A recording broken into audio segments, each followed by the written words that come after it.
Let's slip back in time, not just a few centuries, but tens of thousands of years. The night is big enough to swallow your breath and give it back as starlight.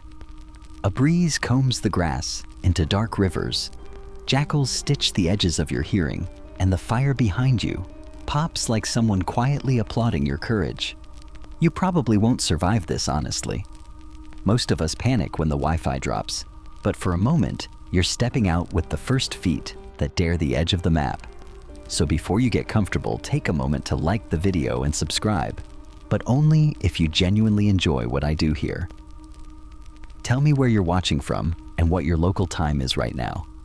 I love seeing the map light up in the comments. Now, dim the lights, maybe turn on a fan for that soft background hum, and let's ease into tonight's journey together. You start moving when the heat lets go. In the dark, even your heartbeat sounds like a drum someone forgot to put down. The savanna smells of crushed sage and ash. The ground is cool under toughened soles. Your kit is simple: a live coal wrapped in bark, a roll of hide with a few sharp microliths, and a pale oval canteen cut from ostrich eggshell, stoppered with grass, the original reusable water bottle. You keep the wind on your cheek and the moon on your shoulder, and choose the pace that doesn't spill your breath. Not fast, not slow, just forever. Mainstream fact tucked. Where you keep the flint, you're Homo sapiens, part of a population that rises in Africa roughly 300,000 years ago, and over long, uneven pulses, your kind will leave this cradle. The departures aren't a single parade. They're rhythms and rehearsals, a heartbeat of push, rest, adapt, and push again, with one particularly successful wave around 60 to 70,000 years ago. Historians still argue whether the earliest routes hugged coastlines rich with shellfish and kelp, or braided inland along rivers and lakes like a net thrown across the continent. Either way, feet write the first lines of the world's oldest travel diary. You walk because everything else moves first. Rains drift north and south with the seasons, and the grasslands answer like a well-trained choir. When the green dims, herds tilt their heads toward distant thunder and begin to slide. You shadow them, taking fat when you can and tubers when you can't. Safety migrates too. Lions redraw their maps, hyenas audition for the villain role again, and other humans set camps that sometimes overlap your best water. Mobility is your superpower. You don't own much, so you can't lose much, and that makes you rich in options. Quirky tidbit for the road: someone in your lineage swore by crocodile dung sunscreen. It is a statement. If nothing else, it keeps conversation lively and mosquitoes respectfully distant. Joke 1. Fire though fire is non-negotiable. You carry it in your hands and your habits. A coal becomes a circle of light. The circle becomes a story, and the story becomes a plan for the next ridge. Fire dries sinew, hardens, points, sweetens bitter roots, scares bad ideas out of the dark, and shortens meetings because everyone wants to get back to the cooking joke too. You crest a low ridge and look out over a black on silver world. The sky is so full of stars, you could pick a route with your finger. There are constellations you name, but mostly you follow winds and waters. There were times, not snapshots, but whole epics when the Sahara softened into a green Sahara, dotted with lakes draped in grass and threaded by rivers. People left grindstones on vanished shores and fish bones where dust now rules. You picture a shoreline camp with hippos grumbling just offshore and wonder whether you would have stayed. The joke is that stay keeps changing its address. Down the slope, a track appears: elephant broad, antelope neat, human recent. Paths are memory pressed into earth. They promise water ahead and warn of teeth nearby. You kneel at a damp patch and read a thin script of prints: the crisp ovals of a leopard softening at the edges, the neat stamps of guinea fowl, a child's wide stride bravado skittering through the middle. You smile. Every age has that kid who walks like the hero of a song joke 3. You lay your foot carefully over their track and keep on. A cool breath lifts from a hollow smelling of clay and frogs. Without talking, Your band adjusts one-person angles to scout another, checks the coal a third, counts breaths to keep time. You are a braided cord of roles, some learned, some told in stories, a cousin married into a group beyond the basalt hills, and because of that, you have rights to their shade trees, and they to your fishing pools. Gossip walks faster than feet. Sometime the hello you plan to give tomorrow has already arrived today. Your mind keeps a pocket of fact, even as your body hums with walking. The Red Sea narrows to a strait called Bab el-Mandeb, and during low sea levels, it is not the impossible blue wall it seems tonight. Islands sit like stepping stones. Seasonal winds whisper possibilities. People will weigh reed bundles and driftwood test tides, and nerve-watch birds draw lines that look suspiciously like maps. Historians still argue whether the very first crossings were accidents of storm and luck or planned night journeys under a counting of stars and swells. Either way, the desire that pushes you over the next dune is the same desire that pushes rafts off a dark beach. There might be more water, more shade, more room for children to practice their overconfident strides. You pause by a termite mound cathedral for ants and rest your hand on clay still warm from yesterday. Far off hyenas trill. Closer, an owl asks a question it doesn't expect you to answer. You inventory knowledge which route makes water taste less like the goats visited first. Where to find edible bulbs after lightning cracks the soil. How to tell by cloud shoulder whether an afternoon storm will pass or punish. Your tools aren't only stone, they're agreements, songs and paths you'll remember even when the grass grows back over them. Movement at the edge of your sight wildebeest, testing the air. You pivot so your scent slides crosswind, not toward them. The ground's grain changes underfoot, sandy, then firm, then pebbled, a topo map you feel with your bones. You think about tomorrow's route, a strand of riverine trees, a pan that might hold water, a pale run of dunes that will slow you but not stop you. The task is never to conquer the land, it's to cooperate with it, longer than the problems do. One more honest check before dawn. You're doing this without Boots' GPS or a latte. And yet, your people hold a continent's worth of wayfinding in their heads. Stars and winds, plant clocks, and animal calendars. 1,000 signs so small, most modern eyes drop them in the first mile. That is the secret, not bravado, but attention. Attention tells you where to be before being anywhere else becomes dangerous. Dawn leaks into the east, thin as the edge of a shell. You touch the coal, coax it brighter, and smell breakfast before you've earned it. The horizon is still an idea, but it's an idea with room to walk inside. Tonight, you'll push a little farther, learn a new bend of river, add another small sturdy line to the map your feet are drawing. For now, you wrap your cloak tighter angle for a saddle in the ridge and let the first bird sew a silver thread through the dark. The road isn't a thing you finish. It's a language you learn one step, one story, one careful ember at a time. You don't wake up planning to be heroic. You wake up because a night breeze slid the smoke just right and the ash stopped tickling your nose. The fire is a faint red coin, the horizon, a charcoal line, and your stomach is a tiny drum, politely reminding you who's in charge. You move because breakfast moved. First berries ripened someplace else. The zebra herds loosened their knots and streamed south, and the fish in that shrinking pool developed a worrying interest in becoming mud. Mobility isn't a hobby, it's the operating system. Walk with me through the reasons your feet refuse to settle. First, food is a traveling show. Tubers fatten after fires, then vanish under hooves and hoarders. Locust swarms turn fields to memory. Fig trees ripen in staggered postcards along a river that itself flexes wider and narrower with the season. You become a connoisseur of calendars written in bark fur and wind. Your band 25 to 50 people on average, the classic size that lets you share risk without sharing every last calorie fans out at dawn. And by twilight, you're back with a little protein, a little sugar, and a lot of gossip disguised as logistics. That mainstream picture of hunter-gatherer life, small bands, seasonal rounds, repeated camp moves hold steady across continents and millennia, even if the exact choreography keeps changing under different skies. Second, safety migrates. Predators don't sign leases. Lions map the night by hooves and shadows. Hyenas track your leftovers like auditors who actually enjoy their jobs. Joke 1. Even other humans, friends, rivals, or the ambiguous category of people we nod to while keeping spear points down, shift their camps for the same reasons you do.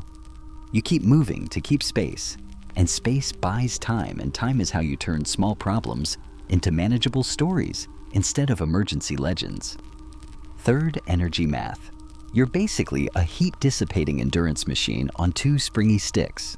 Long legs, narrow hips, a big Achilles tendon that returns free energy every step, and a cooling system that turns sweat into miles. This is the biological budget that lets you walk and jog farther, steadier, and safer than most creatures in the midday heat. It's cheaper in pure calories to carry yourself to the food than to carry the food to a permanent house you haven't built yet.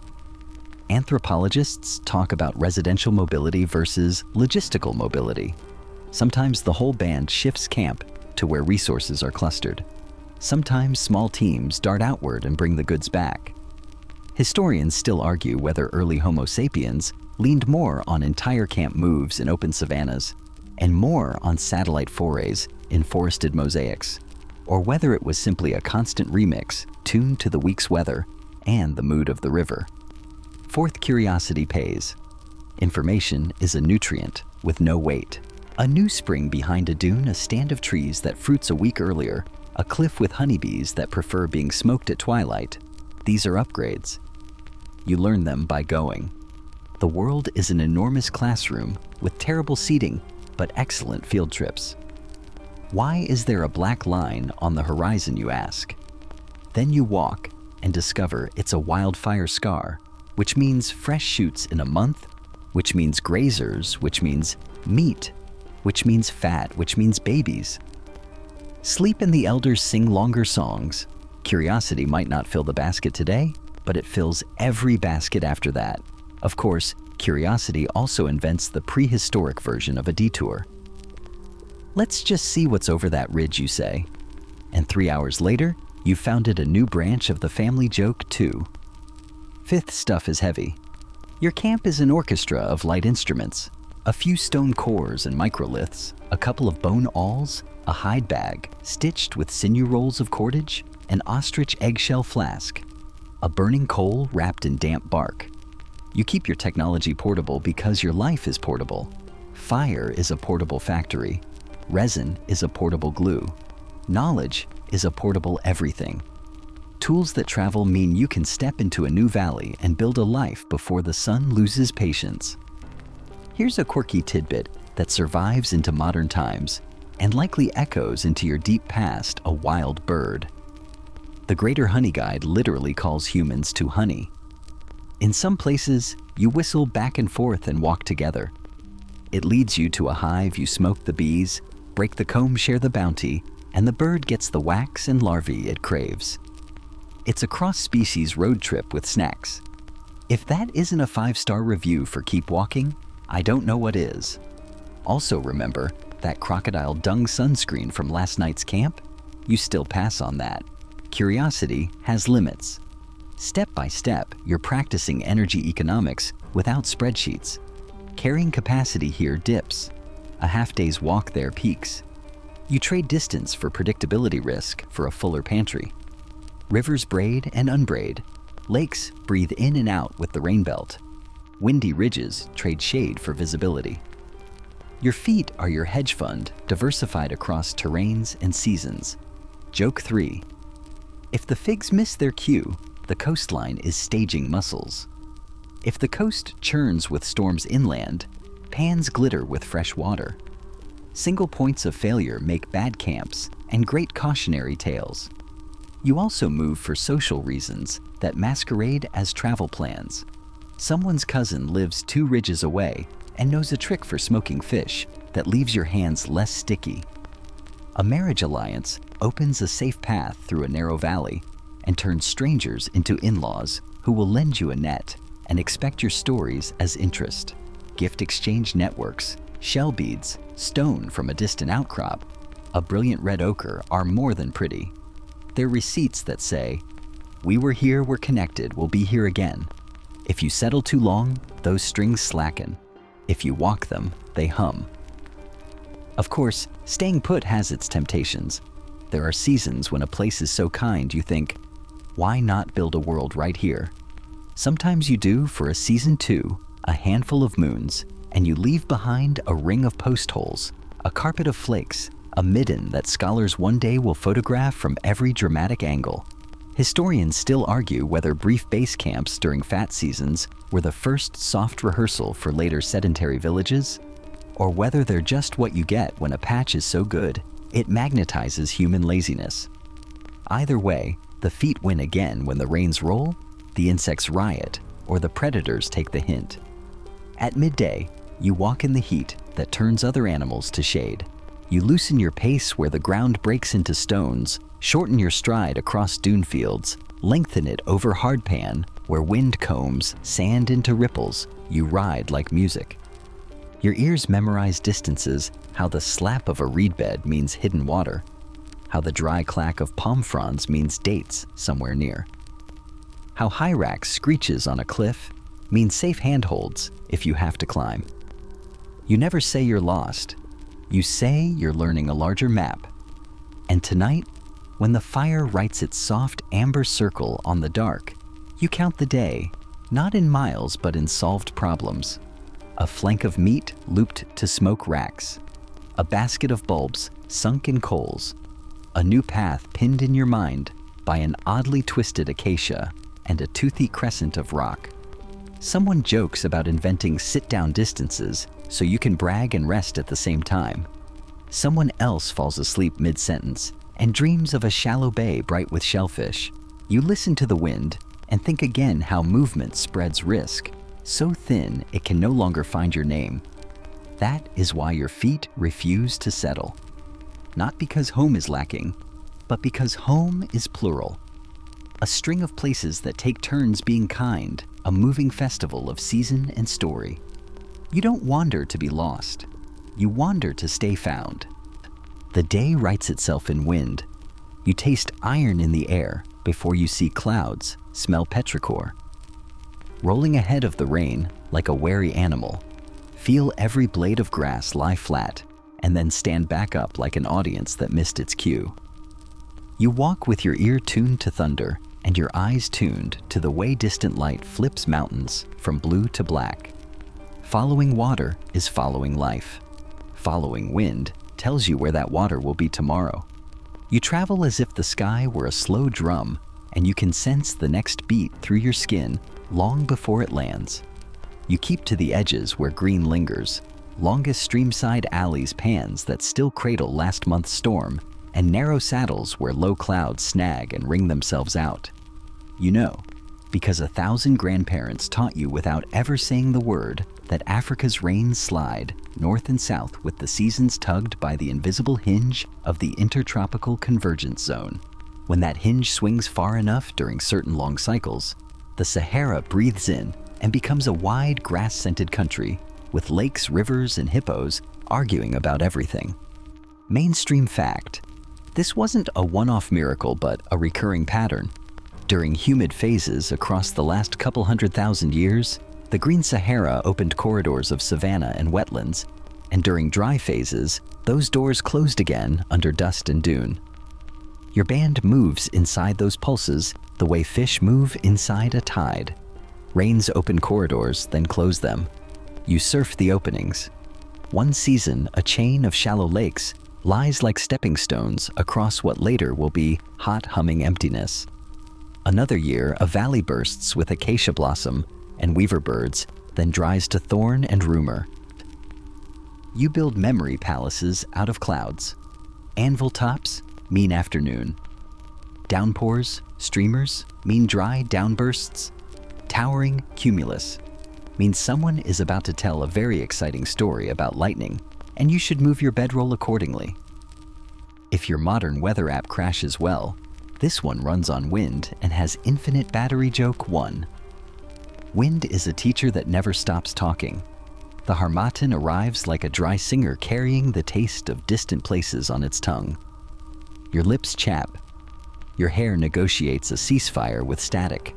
Your clothes take on the texture of polite sandpaper. You read the wind as a map.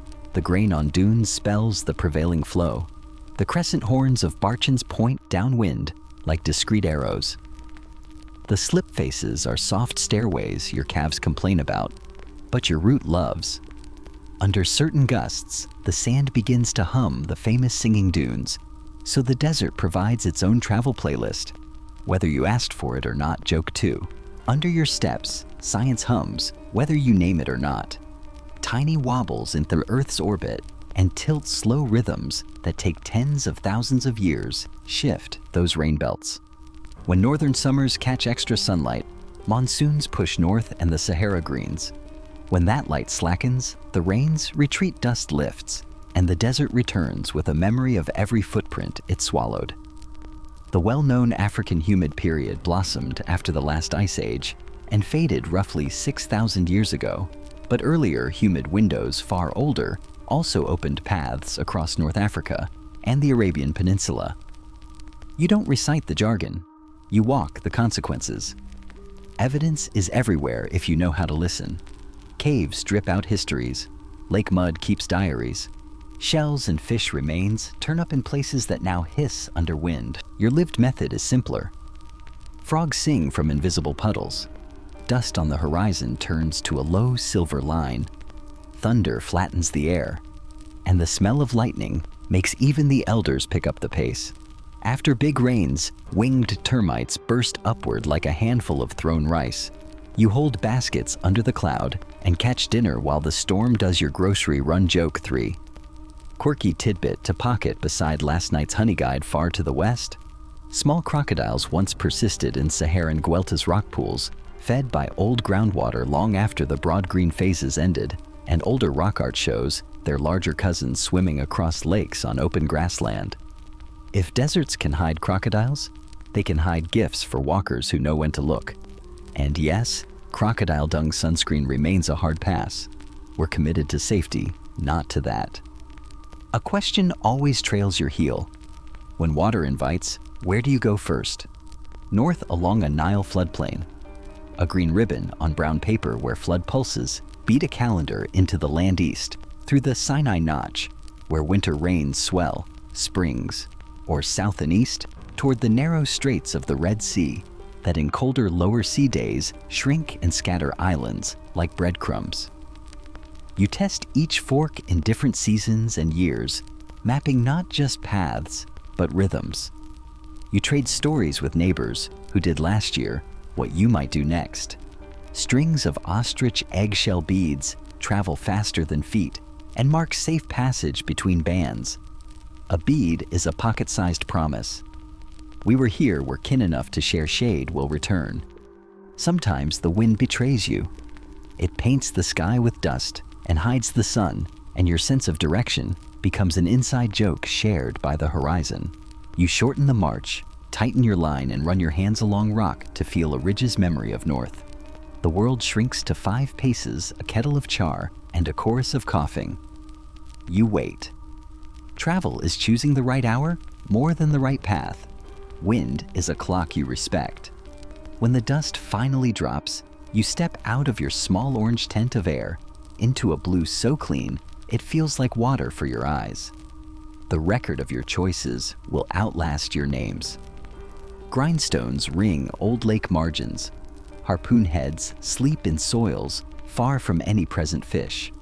Camps perch on fossil shorelines that rise like stair steps into the glare. In Arabia, ancient lake beds hold footprints, human and animal, mingled mosaics of an afternoon that a storm forgot to erase. In the central Sahara dry riverbeds, wadis snake for hundreds of kilometers. Their buried channels are traced by thin stitches of green that still sip from water's memory. You walk these lines with the calm of someone who understands that a river can keep flowing even after it forgets how to shine. Of course, the sky is not your servant. It is your complicated colleague. Storms spoil carefully planned hunts, and kind seasons tempt you into lingering a shade too long. You learn to pack camp faster than regret. You also learn that water is not just drinkable, it is political. Wells mean neighbors. Lakes mean hippos with opinions. River crossings mean the choreography of right-of-way, so nobody ends up as a footnote. Historians still argue whether the final fade of the last green phase happened in a sudden climate lurch or a patchy retreat nudged along by early herding and burning. You don't get to vote on that debate. You get to live inside its weather. Night again. The wind turns cool and smells of damp stone. You find a low rise that will not flood and a hollow that will not pool the cold. You bank the fire with a twist of bark over the coal. Your old friend in sketch tomorrow in ash, a hook of river, a chain of glittering pans, a cairn shaped like a crouched goat. Someone hums a song that names storms in the order they ruin hairstyles, which is comfortingly petty and also accurate. You drift off to a soft rush in the grass that might be wind or might be something with teeth, deciding it has better places to be. By morning, the sky has polished itself into a new set of instructions. You lick a finger, raise it, and pretend that's a complicated instrument. Well, it kind of is, and then you go. Following water, following wind, you turn climate's long, slow heartbeat into footsteps that find the next green door before it closes. Your map is alive, and so are you. By late afternoon, the wind shifts, and your nose learns a new alphabet: iodine and brine rot and sparkle sun-warmed kelp and cold rock. The land gives way to a long breathing edge, where water inhales and exhales under a silver moon. You step onto a band of packed sand that keeps perfect time with the sky, and suddenly, your day has a tide table. The beach is a road with a schedule. The inner title is a pantry that opens and closes like a store with the world's most fussy hours. Joke 1. You match your stride to the white rush of surf and the darker line of rack where driftwood seed pods and the occasional miracle wash up. Coastlines turn wandering into choreography. You travel by the rule of predictable richness, shellfish pinned to rock like Button's mussel beds, dark and shining oyster tongues filtering silt into food limpets, clutching stone with the determination of toddlers refusing bedtime. Spring tides lay the table wide. Neap tides tuck it tight. The moon becomes your manager, and you stop pretending you're in charge. You learn to read the tiny fan of water that mussels breathe out, the impatient spurt of a clam, the slight looseness in a limpet's grip when you slide a blade just so.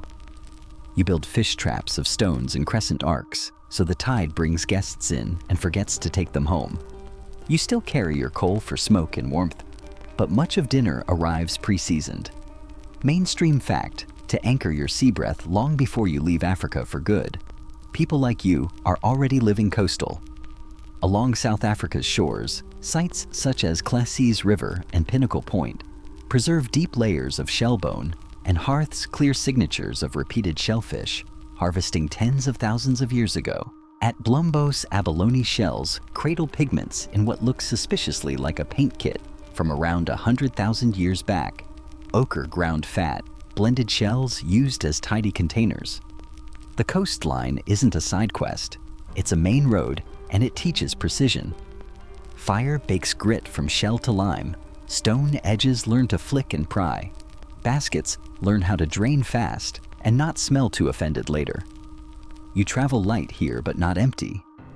Microliths lash into barbs along a short spear for stabbing fish pinned in pools. Bone points, slick and patient, become probes to tease shellfish free or to pin a flopping eel. Plant fibers twist into cords that can take wet knots and still obey when told to untie.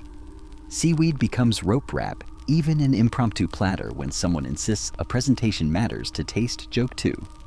The toolkit isn't grand, it's tuned. A strip of cured hide backed with wood, a humble digging stick doubles as a pry bar, a gaff, a walking pole. Your hands become tide readers. The ocean gives gifts and tests. It hands you calories dense with mineral brightness, omega-rich mussels, crabs with their sideways secrets, fish fat that keeps small children plumped and elders singing. It also throws moods, sneaker waves that sprint up the sand just to prove a point, rips that tug like toddlers with better leverage, reefs that smile at low tide and bite at high. You learn angles, how to face a wave, how to step away from a sucking sandbar, how to trust the foam when it fizzles evenly, and distrust it when it hisses and grabs. Your sandals are your soles. You feel the story of every step. Even the light changes personality. Dusk on a beach goes blue first, then green, then something like pewter. Phosphorescence scribbles secret messages where your feet drag through water.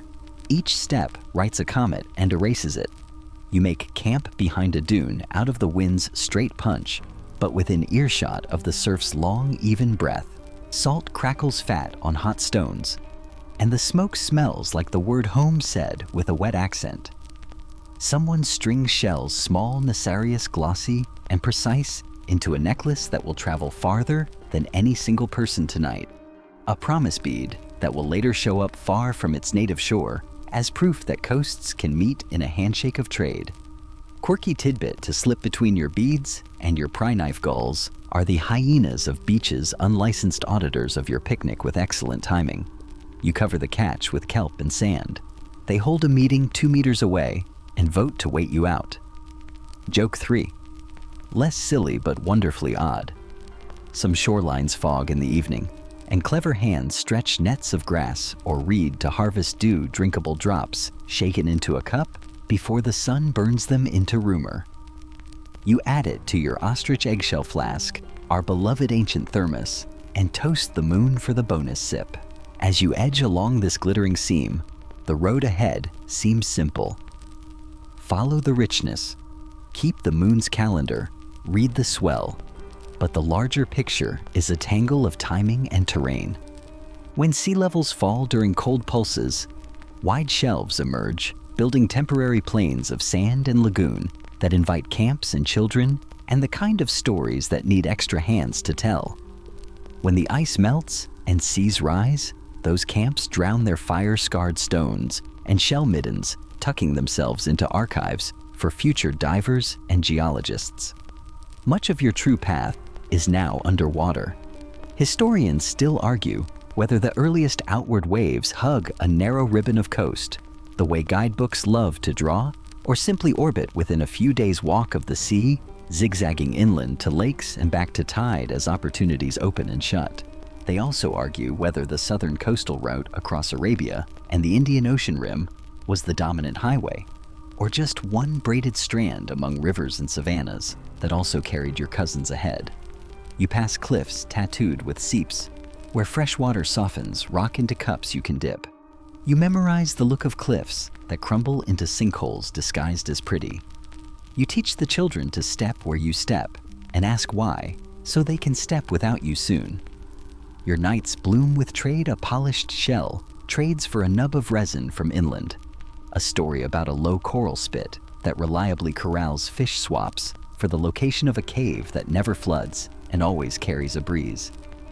Information is the lightest snack and the most filling. Sometimes the shore crowds out comfort.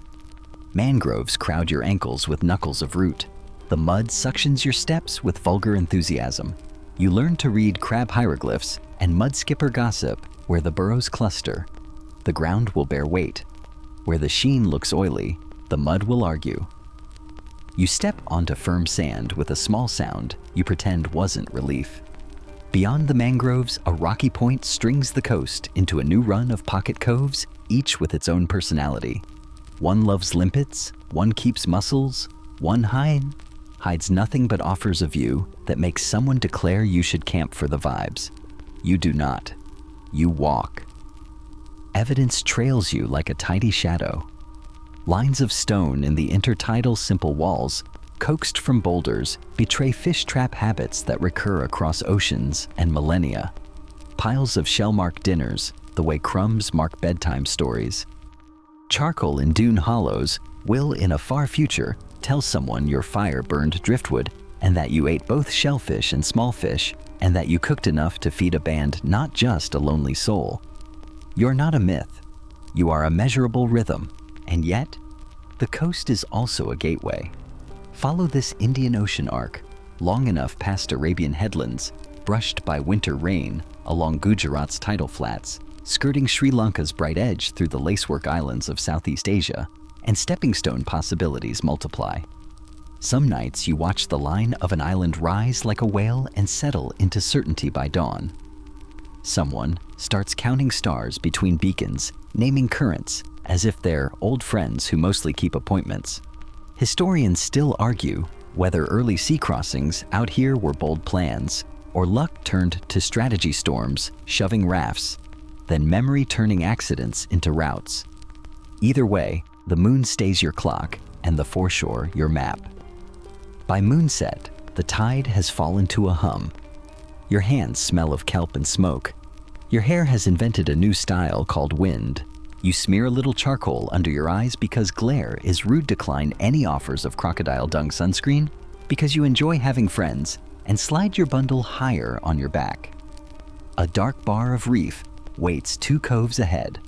The pools there hold anemones like slow fireworks, and urchins you respect with absolute clarity. You will pry mussels, tell jokes into the wind, and sleep to the long shush of waves as if the earth were giving you the world's gentlest lecture. When you move again in the gray before sunrise, the beach has rewritten itself. Last night's footprints gone, a clean line of wrack that points like a teacher's stick, and a trail of wet sand that looks uncannily like a road to tomorrow's cove. You take it.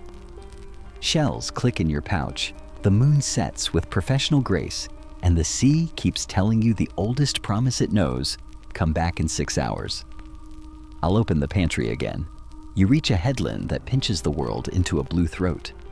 Across the water hills, where the faint color of cold iron at dawn, the locals who are also, you just with tomorrow's stories, call this straight Bab el Mandeb, the Gate of Tears. Cheerful branding for a place where wind and current run errands for mischief. You stand where Africa exhales and Arabia inhales, and you feel how the breath between them can be both invitation and warning. The tide gnaws at Black Rock. The swell sets its shoulder, and your feet start measuring, not miles but moments, sets between waves, lulls between gusts, hours between moon and morning. You don't fling yourself at the water and hope for legend. You do what walkers always do. You turn the unknown into a list. How strong is the wind? Which way do birds commute at this hour? What does floating kelp tell you about the current's sly habits? Where are the islands, those dark teeth out there that give you places to sit? Your fear down for a minute, a seal's head blinks like a wet punctuation mark. Behind you, the beach keeps its patient pantry. Ahead of you, the air smells of distance and a different dictionary of stones. Mainstream fact to steady your nerves in colder low-sea times: this strait narrows, and islands split the blue into lanes. One of them, later called Perim, sits like a stepping stone between continents. The gap never becomes a puddle. You can splash across in sandals, but it shrinks enough to tempt careful feet and clever hands. The seasonal monsoon winds are the boss here, flipping direction on a schedule neat enough to be a prehistoric airline timetable. Departures northeast in one season, southwest in another. Joke 1. You may not read a clock, but you read whitecaps. You may not know degrees, but you know the angle a gull holds its wings when the breeze gets ideas. You start by building confidence, then craft. Reeds bound into fat bundles, mangrove poles lashed with cord, a skin of bark stitched tight, a lattice light enough for 6 hands to carry and steady enough for 6 souls to trust. Resin warmed by the coals. Your traveling factory seals seams, a neatly chewed plug of pitch. Dampens panic better than singing alone. You push a prototype through a tidal creek first, then across a protected cove. If it carries children, it will carry baskets. If it carries baskets, it will carry fire. If it carries fire, it will carry the band. The first launch is half engineering test, half comedy routine. Someone insists on naming the raft Probably Fine. Someone else wants Definitely Unsinkable, and is banished from marketing joke 2. Before any night crossing, you walk the shoreline like a librarian checking returns. You note a flat stone shaped like a sleeping dog. You count the beats between wave sets at the point. You rake the intertidal for shellfish because nobody navigates well on an empty stomach. You smear a stripe of charcoal under your eyes glare is bossy and reject a friend's offer of crocodile dung sunscreen again on the grounds that you enjoy still having friends' callbacks secured. You tuck your ostrich eggshell flask into a wrap where it won't rattle wedge the coal in damp bark and tie beads tight so they don't tell their own adventure story at the bottom of the strait. A quirky tidbit slips into your kit along with the bone awls, a charm made from a puffed fish bladder dried and tied light as a joke buoyant as hope. It's no life jacket. There's no Pleistocene safety board to approve it.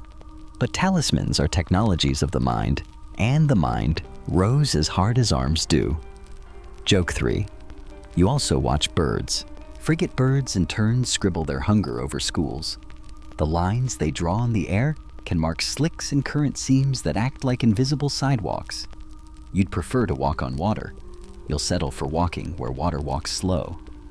Historians still argue whether the earliest crossings here were accidents, rafts torn off riverbanks by storms and shoved across the Gate of Tears, or plans whispered for weeks as families gathered driftwood, counted star risings, and chose a moon soft enough to respect, but bright enough to see by.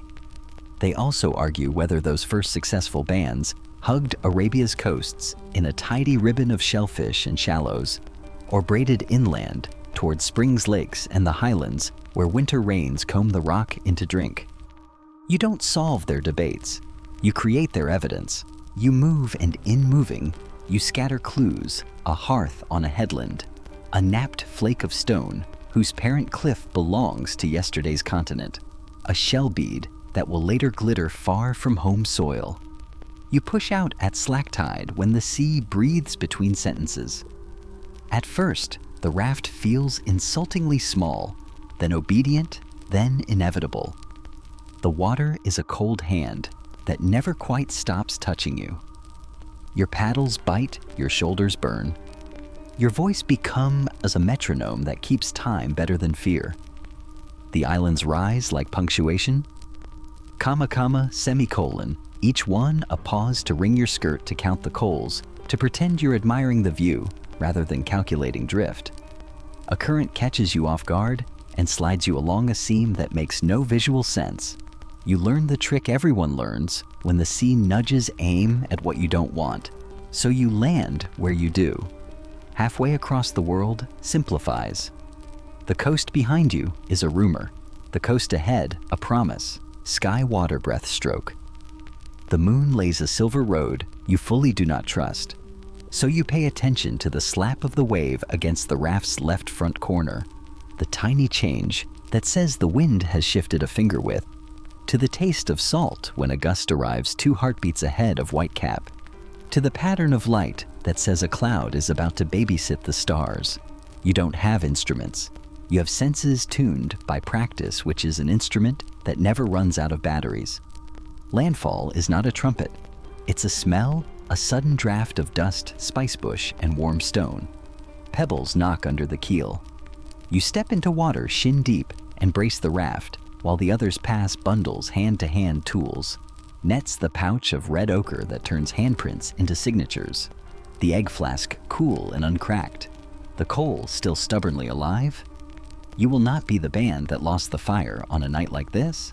You drag the raft above tide line, flip it to dry, and laugh the laugh that knocks the last fear out of your lungs. On the Arabian side, the stars are the same book with different marginalia. Winter rains breed springs if you know where to look. Fault lines cupped basins, the foot of basalt steps. Inland ancient lake beds will sometimes flash wet again during humid pulses, and migrating herds will draw dotted lines that any good tracker can read. There are caves that take the wind like flutes and wadis that braid themselves into green when fortune permits. In some seasons, this peninsula wears a necklace of ponds. In others, it shows its teeth. Either way, your knack for moving as family as rumor, as a compact with uncertainty, still fits. You build a small camp above a pale beach in the lee of a rock that looks like an elephant sitting down for a rest. Your first night's chores are ordinary shellfish roasting water simmering with a bitter leaf that knows how to apologize gossip traded about which island was bossiest. The jokes are soft and proud gate of tears, more like gate of mild inconvenience. Nobody believes you, but it's good for the kiln of courage to set hard under laughter. Tomorrow, your feet learn new alphabets dunes printed with lizard calligraphy headlands stippled by wind flats, where crab burrows glitter like thrown coins at low sun. You'll test the edge between coast and interior, following dewbirds and the gossip of cloud shadows. The raft will dry under a net of cord and become a roof if the weather spits. The resin will wait for repairs. The coal will smolder into morning. You will trade a shell for a rumor of a spring, a rumor for a promise that a cousin's cousin keeps bees in a cliff crack 2 days east. The network stretches. Networks always do when fed with feet. And somewhere behind you on the African side, your hearth cools, but doesn't disappear. Charcoal tucks itself into sand. A broken limpet shell winks. A footprint stays just long enough to prove a point to the next wave. Evidence likes to whisper, not shout. But if someone came back in 100 lifetimes with a patient spade, they'd find your yes to the narrow blue scribbled into ash, shell, and stone. Historians will still argue about intent versus accident, coast versus inland, monsoon timing versus bold ignorance. Let them. You have other debates to hold, like how much roasted abalone is sharing versus personal portion, and whether Param was smirking or simply shaped that way. For now, you lie back on warm rock and listen to a new shoreline breathe. 2 continents, 1 body, 1 coal that survived the night. The map just got larger. Your steps just got braver. And the sea, having kept your secret, turns over and goes to sleep. You follow the coast north until the dunes learn to say mountain, then swing inland where rock rises like folded knuckles and wadis cut the land into sentences you can read. Winter pads in from the Mediterranean with pockets full of rain. The air tastes greener. The wind smells of sage, wild thyme, and something stony that makes you think of knives. Ahead, a low isthmus stitches Africa to a wider world. The Sinai Gate, the Levantine Corridor. An old land bridge that so many hooves pause and hopes have crossed that even the dust knows the choreography. You don't march straight across. You braid your way through possibilities. One path kisses the Nile's broad shoulder, where floodwaters write generous margins, and papyrus flank backwaters like bookends. Another skims the Bitter Lakes and the Suez Flats, timing steps to hard ground and the moods of seasonal pools. A third flanks the Gulf of Akaba's serrated blue using wadis as hallways, dunes as soft rugs, and moonlight as a practical lamp, with poor customer service joke 1. You choose the day by wind and water, the hour by shade, the footfall by what the ground is willing to remember. The Levant ahead wears a different grammar than the deserts behind. Limestone ridges terrace the light. Oak and pistachio scatter their small umbrellas. Winters bring rain, summers sip dew. Caves open like balconies on Mount Carmel's flanks, cool mouths overlooking a sea that has been a metronome since before your grandmother's grandmother learned to sing. Mainstream fact to steady your stride along this arc. Early modern humans show up very early indeed. Teeth and bones at places like Skul and Kafse, roughly 120 to 90,000 years ago. And a remarkable jaw from Mislia Cave that pushes presence even farther back, making this corridor one of the earliest known theaters where your kind steps out beyond Africa. The layer cake of time here is thick. Your footprints overlap with others who pass retreat and pass again. You slip into the caves the way a hand fits a familiar pocket. Ceiling smoke-stained floor spangled with flint. Gleamback wall echoing a heartbeat you pretend is the cave's and not your own. You set a coal, our world-traveling factory, in a pinch of ash, and when the fire takes, the rock blinks awake in warm orange. Levallois cores those clever turtle shell stones, prepared to deliver sharp flakes on command site beside hammerstones, smooth as river lullabies. You thin a flake, haft it with cord and resin, and feel the quiet thrill of tools that behave. Resin here can be precious. Inland sticky gifts wash up along the Dead Sea lumps of black bitumen that float to shore like stubborn turtles. Quirky tidbit people along this rift have been pocketing those asphalt gifts for ages to waterproof baskets and glue points. Prehistoric hot glue sticks, courtesy of a lake that refuses to share fish, but compensates with chemistry. The corridor isn't empty, and it certainly isn't simple. Animals funnel through gazelle in chattering bands aurochs, with the particular swagger of large animals that know the difference between impressive and reckless onagers that see your plans and veto them. Plants stack their calendars in sequences. Your stomach learns wild barley heads, heavy and whispering almonds that promise greatness but demand patience and technique. Capers that explode flavor with comedic timing. You stare at an olive bright and insolent, and remember the hard way that it needs curing before being edible. You invent the very serious culinary category of almost food joke too. Your band spreads out and reknits, collecting seeds, stalking quietly where shadow pools, and returning with baskets that smell of rain and argument. You start seeing signs that are yours and not yours. A flake scar cut by a hand that works from the left. A hearth whose ash is rich with fishbone though the nearest shore sits a half day away. A single shell bead.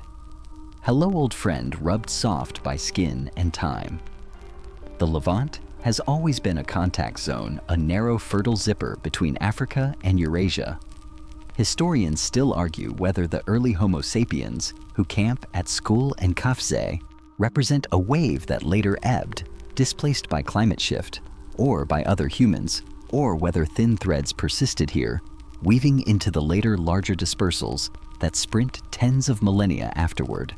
They also argue whether stone tool styles in this corridor cleanly track who made them. Your experience says a sharp edge is a sharp edge, and neighbors borrow good ideas while pretending they invented them. Joke 3. Roots multiply. You can keep to the coast mapping coves and cliffs, trading shells for resin and rumors. You can slip inland along the Jordan Valley, where the rift becomes a ribbon of green, stitched with river marsh and lake. There, the land falls away into a long blue eye, the Dead Sea, rimmed with salt that grows like brittle lace. Above it, basalt fields on the Golan clink underfoot, like shy bells. Eastward steppe rolls toward distant rivers you only know by gossip, the Euphrates, the Tigris, names that taste like long walks and wet mornings. The corridor is not a line but a loom, and your steps throw the shuttle back and forth. You lean into winter storms under a borrowed rock ledge and learn the local ethics of rain. First hour mud tries to adopt your sandals. Second hour wadis fill and argue with gravity. Third hour, everything smells new, which is suspicious but also hopeful. When the storm quits, water sits cup deep on flat rock and children invent leaf boats while adults pretend not to race them. You drink, you sing, you move on. On ridge crests, wind scrubs the world until it sparkles.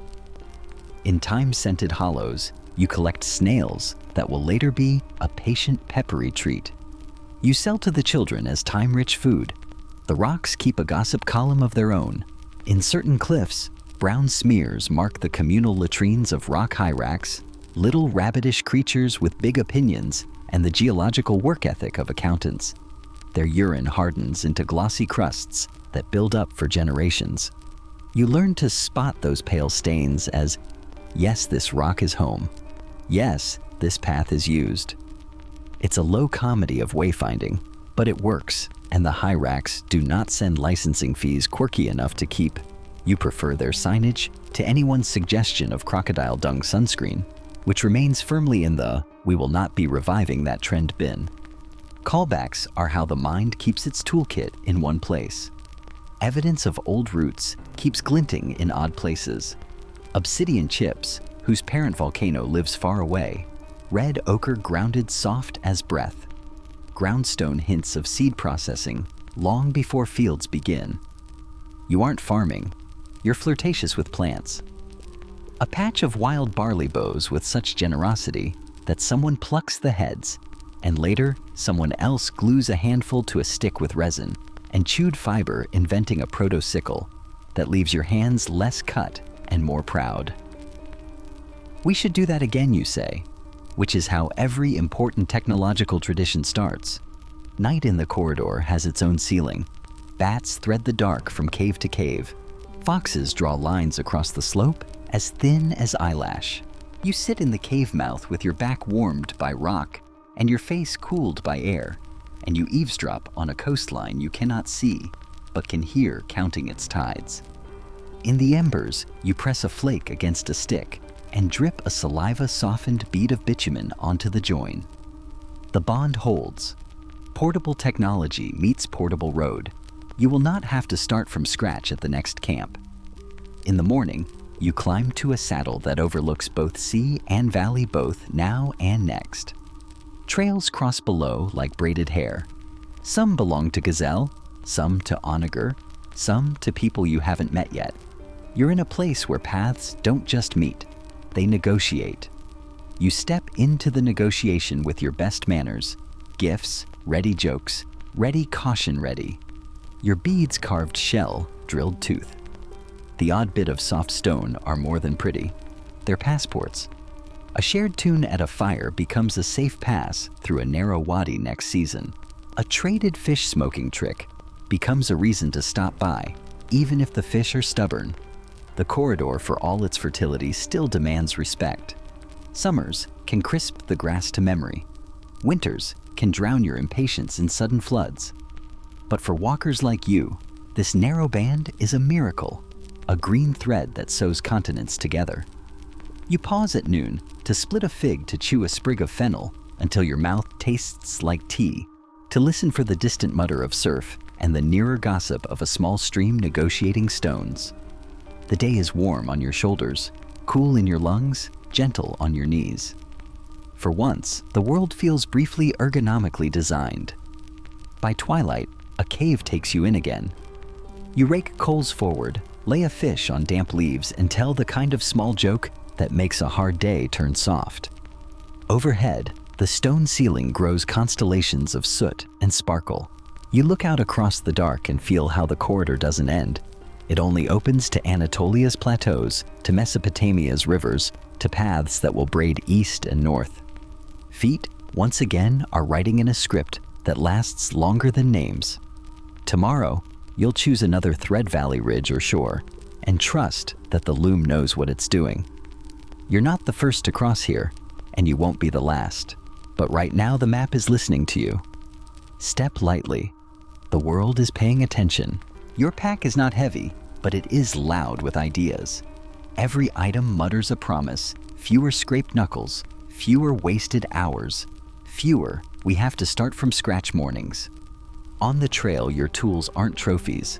They're verbs: cut, carry, bind, burn, lift, mend. You move precisely because your technology travels well. First, fire still your roving factory and evening therapist. A coal in bark makes you portable.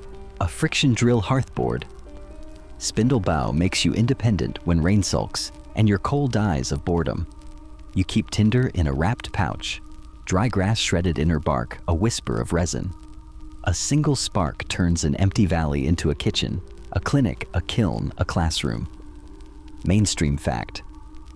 Long before you or I complain about damp kindling, people learned to tweak stone with heat treatment so it flakes sharper.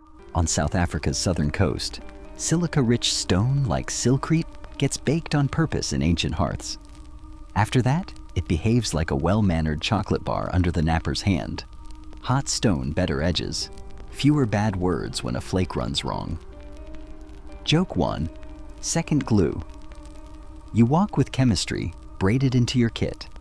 Plant gum or pine resin warmed by coals, thickened with powdered ochre tempered with a taste of beeswax, so it flexes instead of sulking and cracking.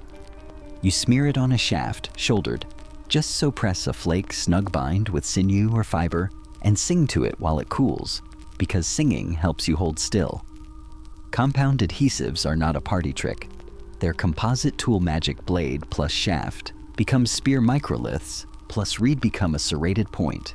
Small ideas snapping together into a big one. In caves like Sibidu, ancient floors hold the ghost of these recipes' resin. Ochre trace fibers, proof that people weren't just sticking rocks to sticks. They were engineering. Quirky tidbit for your pocket sometimes, that resin gets chewed to soften it, leaving tooth marks that later researchers will call prehistoric chewing gum. You call it don't swallow the glue, which is also fine science. Third, microliths, tiny backed bladelets that act like a pocket hardware store. Instead of hauling one heavy, fragile spear point, you carry a small roll of sharp that can be repaired mid-journey. One breaks, pop it out. Warm the glue press a new sliver home, and you're back to being dangerous in time to make dinner. Microliths turn maintenance into a trail skill rather than a winter workshop. They also let you diversify barbed river points for fish, chisel-like inserts for hide scraping, saw-edged clusters for cutting meat from bone with an efficiency that would impress any modern minimalist chef joke too. Fourth cordage, your quiet superpower. You twist plant fibers into string, into rope, into nets, slings, straps, baby carriers, drag lines and snares. You weave shoulder straps that turn a skin bag into a backpack with opinions. You lash poles into a quick windbreak knot, a stretcher for a sprained ankle, sling a coal pot under a raft, so the sea gets to boil things without stealing your kitchen. Cord makes everything modular. Houses that pack traps that fold bundles that ride your hips instead of your hands. Fifth, containers. The glamorous one is the ostrich eggshell flask.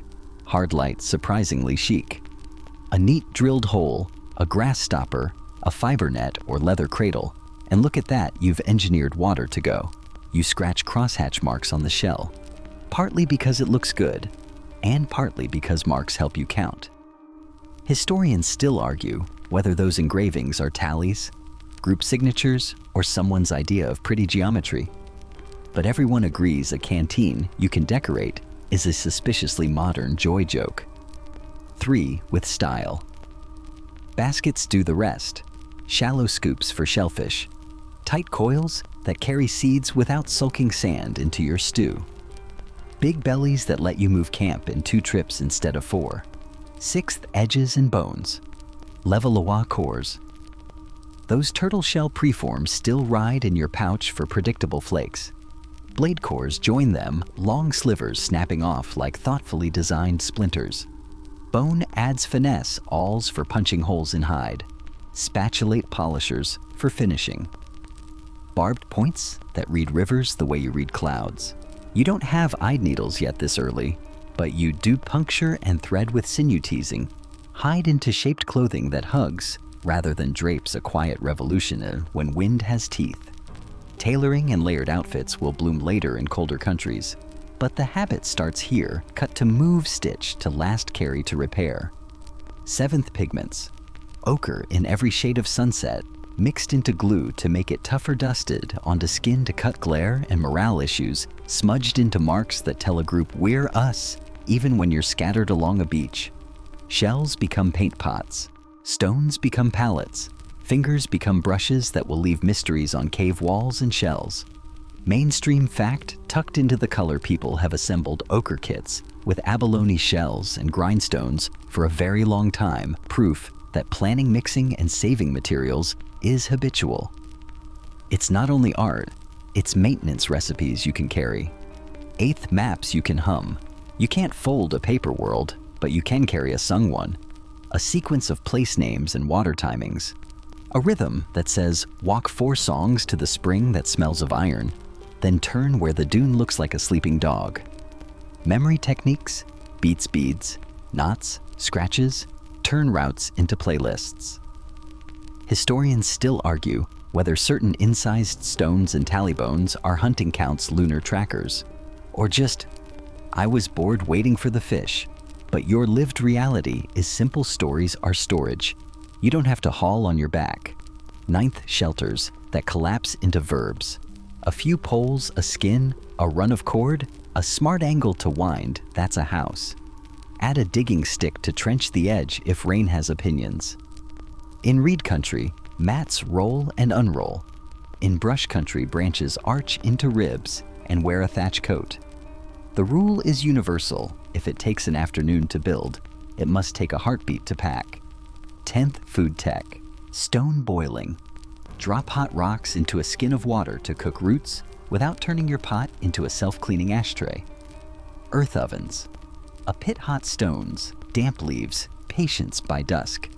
The meat falls apart like it's auditioning for praise. Smoke racks that fit in a bundle. Drying frames that rig in minutes. Grindstones thin from 1,000 breakfasts of seeds coaxed into porridge. Portable calories are freedom. 11th projectiles. You already throw straight and hard. You also press toward the future with spear throwers and eventually bow and arrow. The birth date of archery is a campfire debate with no referee bone points from Southern Cave's tiny stone inserts that scream arrow to some eyes and light dart to others. Historians still argue whether those earliest small points really flew from bows this early, or whether the bow's clear everyday hum arrives later.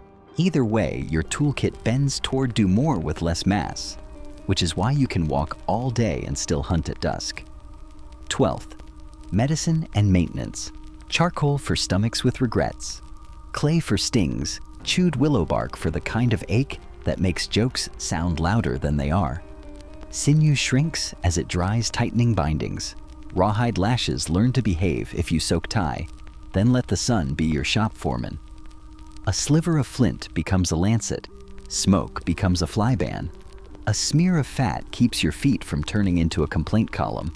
And braided through it all the network. Because tools travel, you can trade them. A core from a distant cliff rides home in your pouch. A bead from a coast you haven't walked yet swings at your cousin's wrist. You gift a glue trick, you receive a fish trap pattern, and both of you gain a tomorrow that weighs less. Portable technology rewards portable friendships. Of course, not every gadget earns a second season. Someone invents a double-ended digging stick that promises to dig twice as fast and mostly digs its user.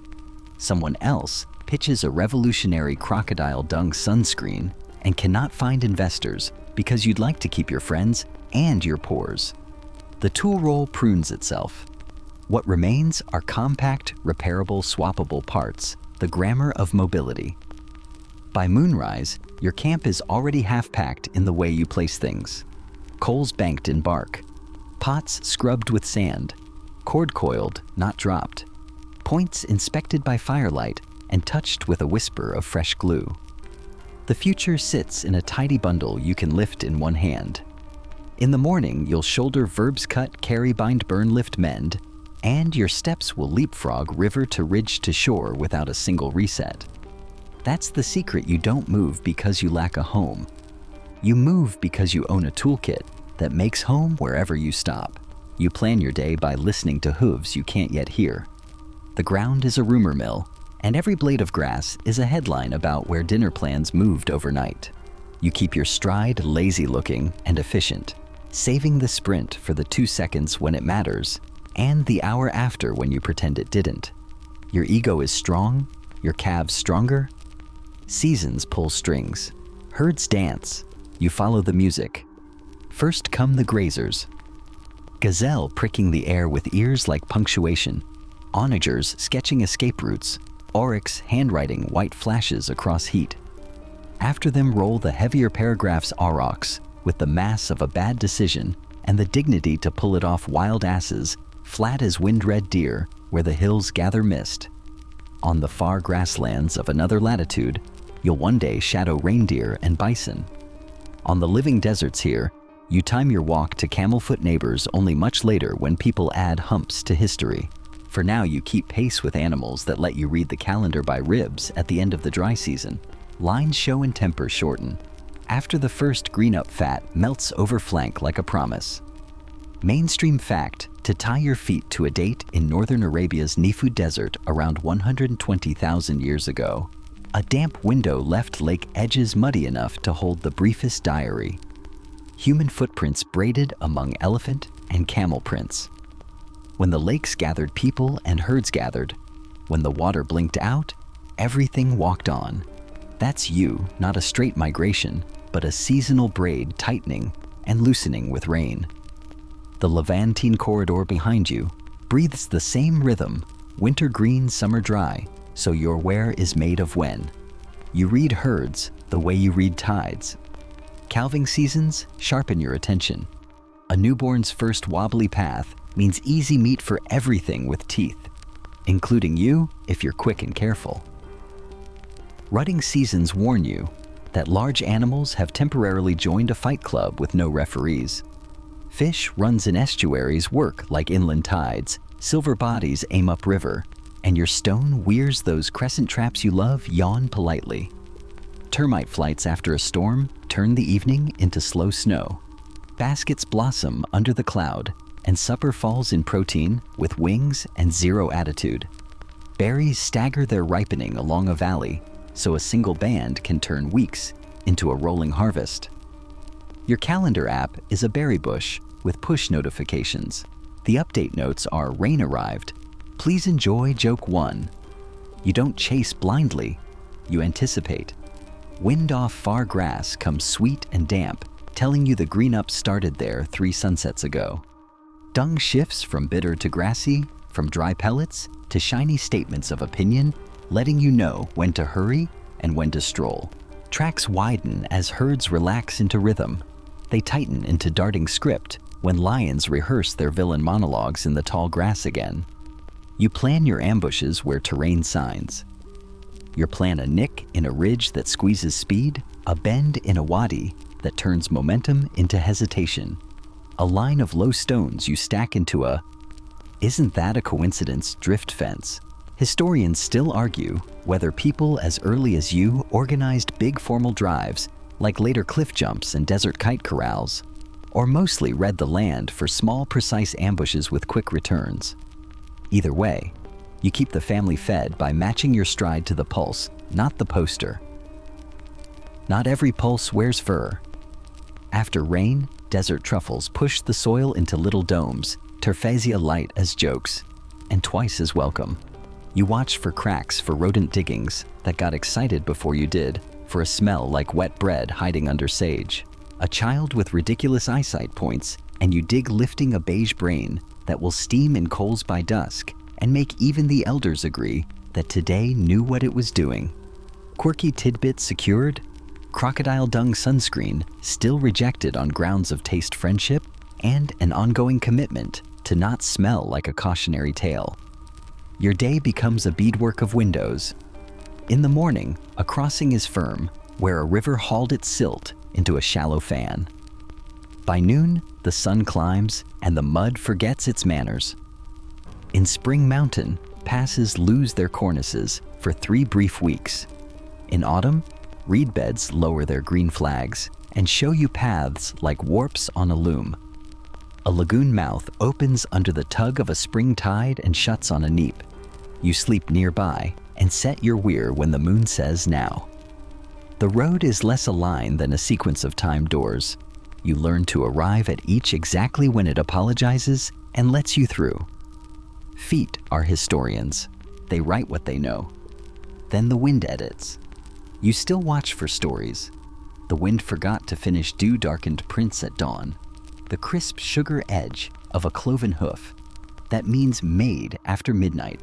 The slurred margins of a track that mean it rained between then and now. A child's play prints zigzagging through the herd path remind you that joy is a compass too. It's just less accurate. You place your soul over a print to feel the ground's memory in your arch. It's a strange intimacy, a handshake with the moment before. Sometimes you find your own track from yesterday and rate it 7/10 would step again joke 2. You move as a choir, not as a solo. Scouts read tomorrow. Elders remember last year's wet spot behind that basalt tooth. Mothers hold a running inventory of snacks. Teenagers invent the experimental category of routes that seem fun. Your beat and story network stretches forward cousins ahead, send news backward as gifts. Gazelle heavy near the 2-fingered acacia. and you repay with resin a flake core, a song that gets the rhythm of a difficult descent into everyone's legs at once. Trade and herds braid, the rope holds. People like to claim later that foragers just wander. You smile politely and keep walking in a loop that is a plan wearing the costume of improvisation. On average, bands like yours relocate camp several times a year, not because you're indecisive, but because plant, fish, and animal calendars refuse to hold still. When the figs are late, the mussels are early. When the reeds fail, the bulbs shout yes. When the gazelle route shifts a valley east, you do too. Your risk is a thin film you spread wide so it can't find you. Your wealth is options you can carry. There are temptations to break the rhythm.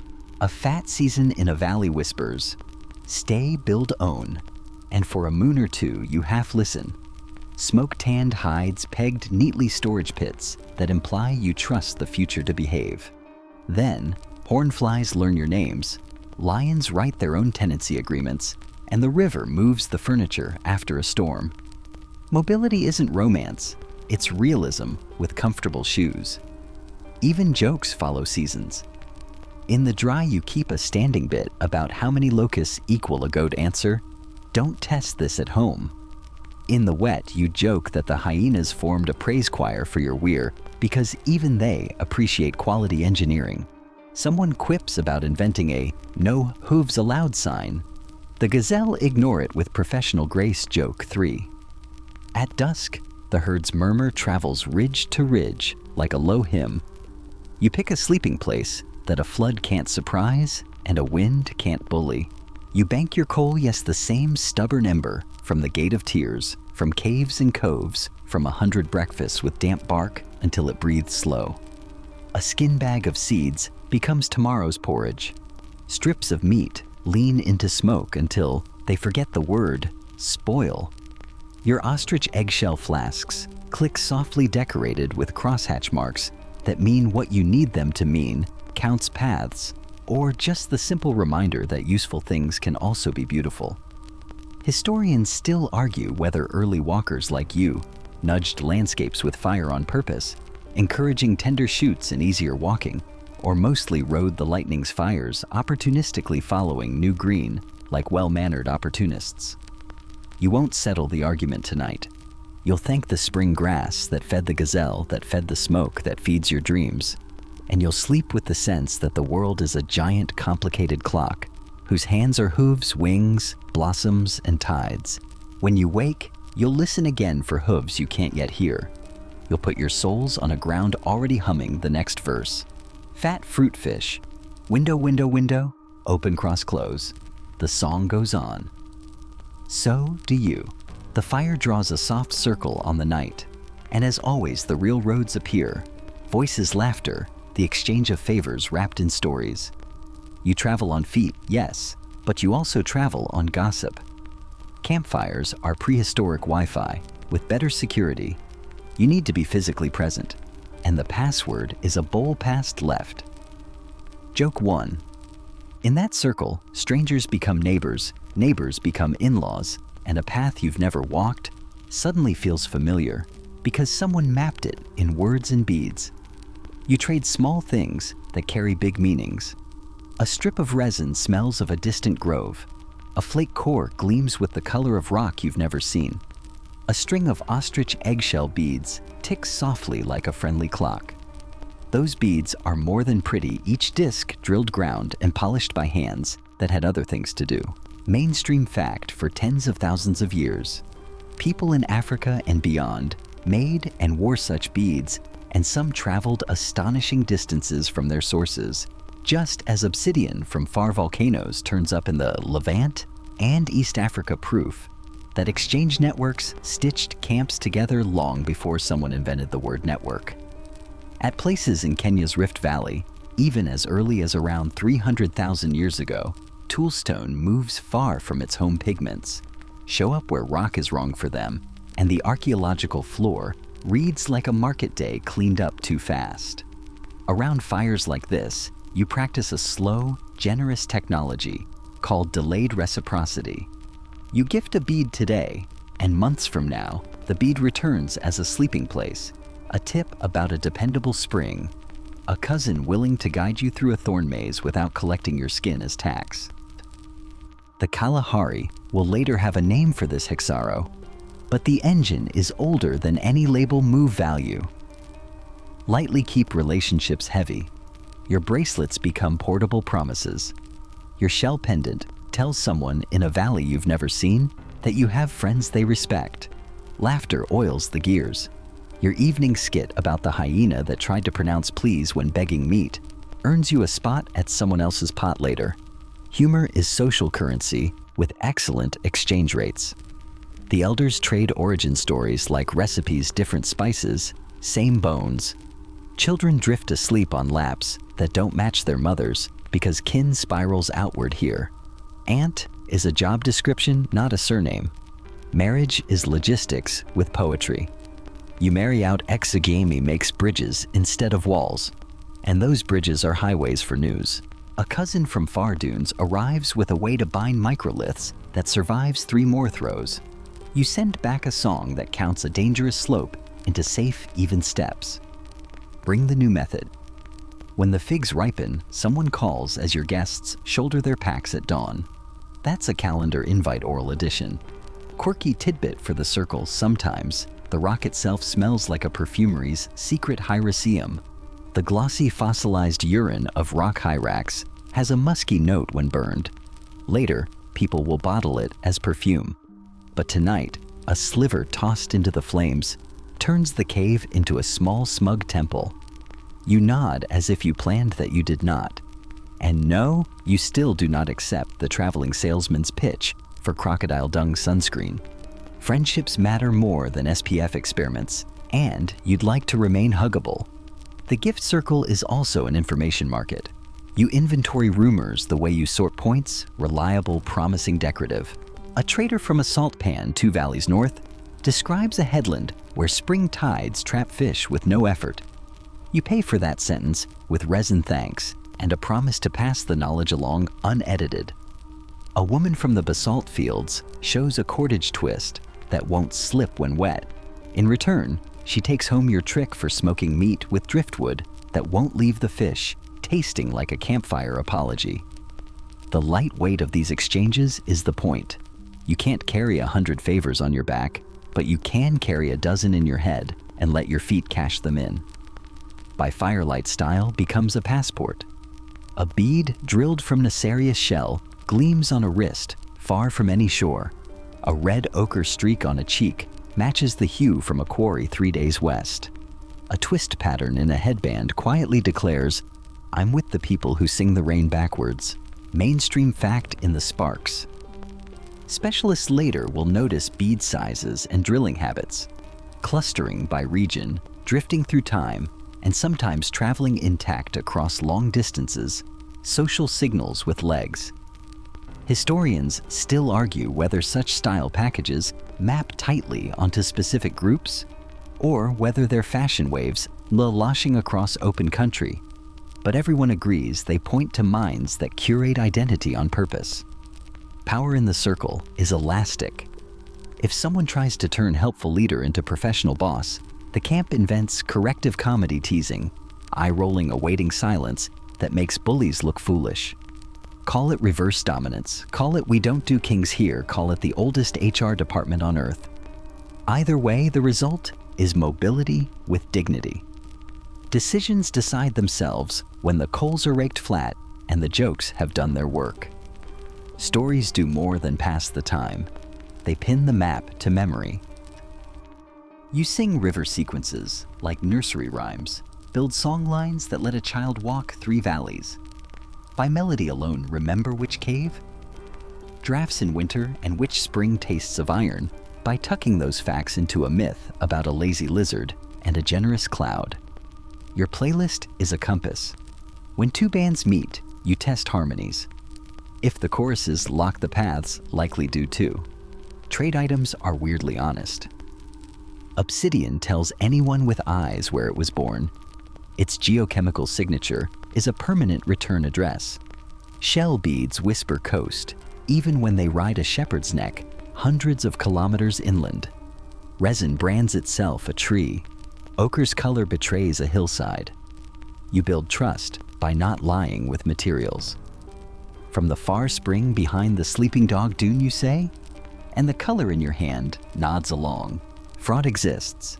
You've met the person who wets dry meat to make it weigh more, but reputation spreads faster than feet. And the circle edits bad actors out with the merciless grace of people who can simply stop inviting you to their fires joke too. Sometimes the network saves you before you know you need saving. Smoke rises pale and thin from a notch in the ridge. Not a wildfire, wrong color. Not lightning strike, wrong scent. But a camp that knows you. You angle toward it and are welcomed with a gesture so old it counts as law. The host taps the ground beside the fire and you sit. Water first, then names, then the catalog of who's where, what's ripe, which hyenas have learned to open bundles rude. You leave in the morning with a corrected route in your head and a borrowed word on your tongue for a wind that means don't cross today. Networks aren't only human. Remember the honey guide that escorted you to sweetness and demanded wax as its tip? Birds still call you into partnership. Dolphins in some bays will one day herd fish toward your net's wolves becoming dogs, begin to hover at the edge of the light, reading your hands for throws and your leavings for opportunity. Historians still argue whether these earliest canine acquaintances are already braided into cooperative hunts at this stage or are just bold scavengers practicing their future resumes. Either way, you toss a bone with less gristle than pride and pretend you don't notice the watch that pair of eyes keeps after dark. The circle also hosts the slow invention of logistics. Meet at the two-fingered acacia when the moon is an eggshell someone proposes without looking at your flask, but absolutely referencing it nice. Rendezvous become routine. Circuits firm up. You start caching heavy things. Grindstones, spare poles under rock lips along common loops, lightening the back to lengthen the road. You don't own land, you own relationships with places. The difference is the difference between stumbling and striding. Jokes end the night with the same work as gifts. This bead means lifetime membership, someone says, flashing a shell bracelet. What are the benefits? Occasional porridge, frequent advice, unlimited roasted termites during peak season. You upgrade immediately. Joke 3. Fire collapses to a concentrated red. Beads click as wrists fold into sleep.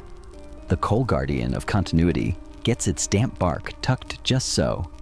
Mourning is administrative. Debts are acknowledged with nods, not ledgers.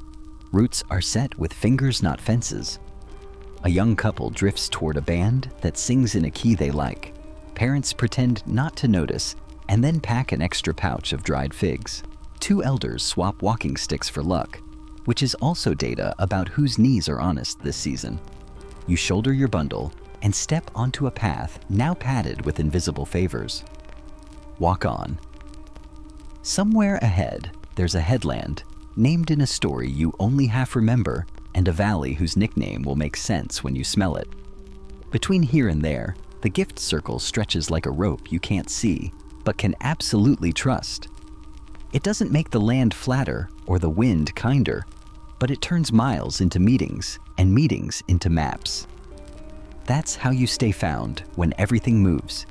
You keep the road inside the circle and the circle inside your chest. You learn to live where two worlds hold hands and glare at each other. The best road isn't in the middle of the valley or atop the dunes. It's on the seam shade line, tree line, snow line. The precise rim where two ecosystems trade favors. Edgecraft, you could call it if you didn't have more pressing verbs to carry. You move along mountain shadows in the afternoon, along dune backs at dawn, along wadis when clouds are honest, along ridges when wind is your chaperone. The edge gives you options: step left for shelter, right for forage, forward for escape, desert first. Sand viewed up close is a million small arguments. Viewed from a distance, it's a grammar you can read. Barshan dunes curve like sleeping moons. Their horns point leeward, so you use them as a compass that doesn't need batteries. Slip faces are steep and sulky. Windward backs are gentle and patient. You put your feet where the wind hardens the surface, ride the ripple crests like tight ropes, and time big crossings for night, when the skin of the desert cools from oven to just rude. The moon becomes your shift supervisor night watch. Open snacks encouraged hydration. Required joke 1. Your ostrich eggshell flasks clink softly in their nets. Small caches of water you buried in shaded pits last season, plugged with clay marked with a discreet cairn, turn a scary line into a solvable one. Heat is an accountant. You pay in sweat or wisdom. Loose, pale layers make your own shade. Charcoal under the eyes cuts glare. And yes, you are still declining every friend's nostalgic pitch for crocodile dung sunscreen. Some legacies deserve to stay in the Museum of Terrible Ideas. You walk the dawn and dusk edges, rest the harsh hours in tamarisk shade, or behind a little wall of stones you call a wind knee, because it lets the wind pass over you as if you're not gossip worth repeating. Mirages shimmy on the horizon. You learn to read them for wind direction and surface heat. Pretty lies that still leak useful truths. Your feet get wider here, or your sandals pretend they do woven grass, or hide spreads your weight so each step sinks less and complains more slowly. Interdune corridors, hardpan lanes polished by vanished floods, carry you like courteous hallways. Quirky tidbit to tuck beside your resin kit: some travelers smear a whisper of fat on cheeks and hands before a sandblaster day. It turns the wind's bite into a nag. You smell like a well-seasoned skillet, but you keep your skin, which is the correct number of skins to keep. Mountains next. Edges here are cold and high and fond of modesty. Thin air turns your lungs into opinionated flutes. You slow your cadence, lengthen your exhale, and let altitude know you're not picking a fight. Snowfields tilt like blank pages. You write on them in careful diagonals, reading for the low, hollow whoomp. That means a slab wants to go somewhere fast without you. Your fire tucks into stone alcoves where the wind can't interrogate the flames. Rock is both enemy and ally. Talus shifts under thoughtless feet, but a ridge can ferry you past the worst of the slope if you court its backbone with respect. Switchbacks are not cowardice, they're geometry with empathy. Joke 2. Clothing graduates from drape to design. You cut hide on the bias so a tunic flexes with arms. You layer inner soft, outer tough with dry grass, or feather down slipped between when night gives you the cold shoulder. Foot wraps hide, bark, or thick cloth turn ankles into citizens again. Sinew shrinks as it dries, tightening laces and halves.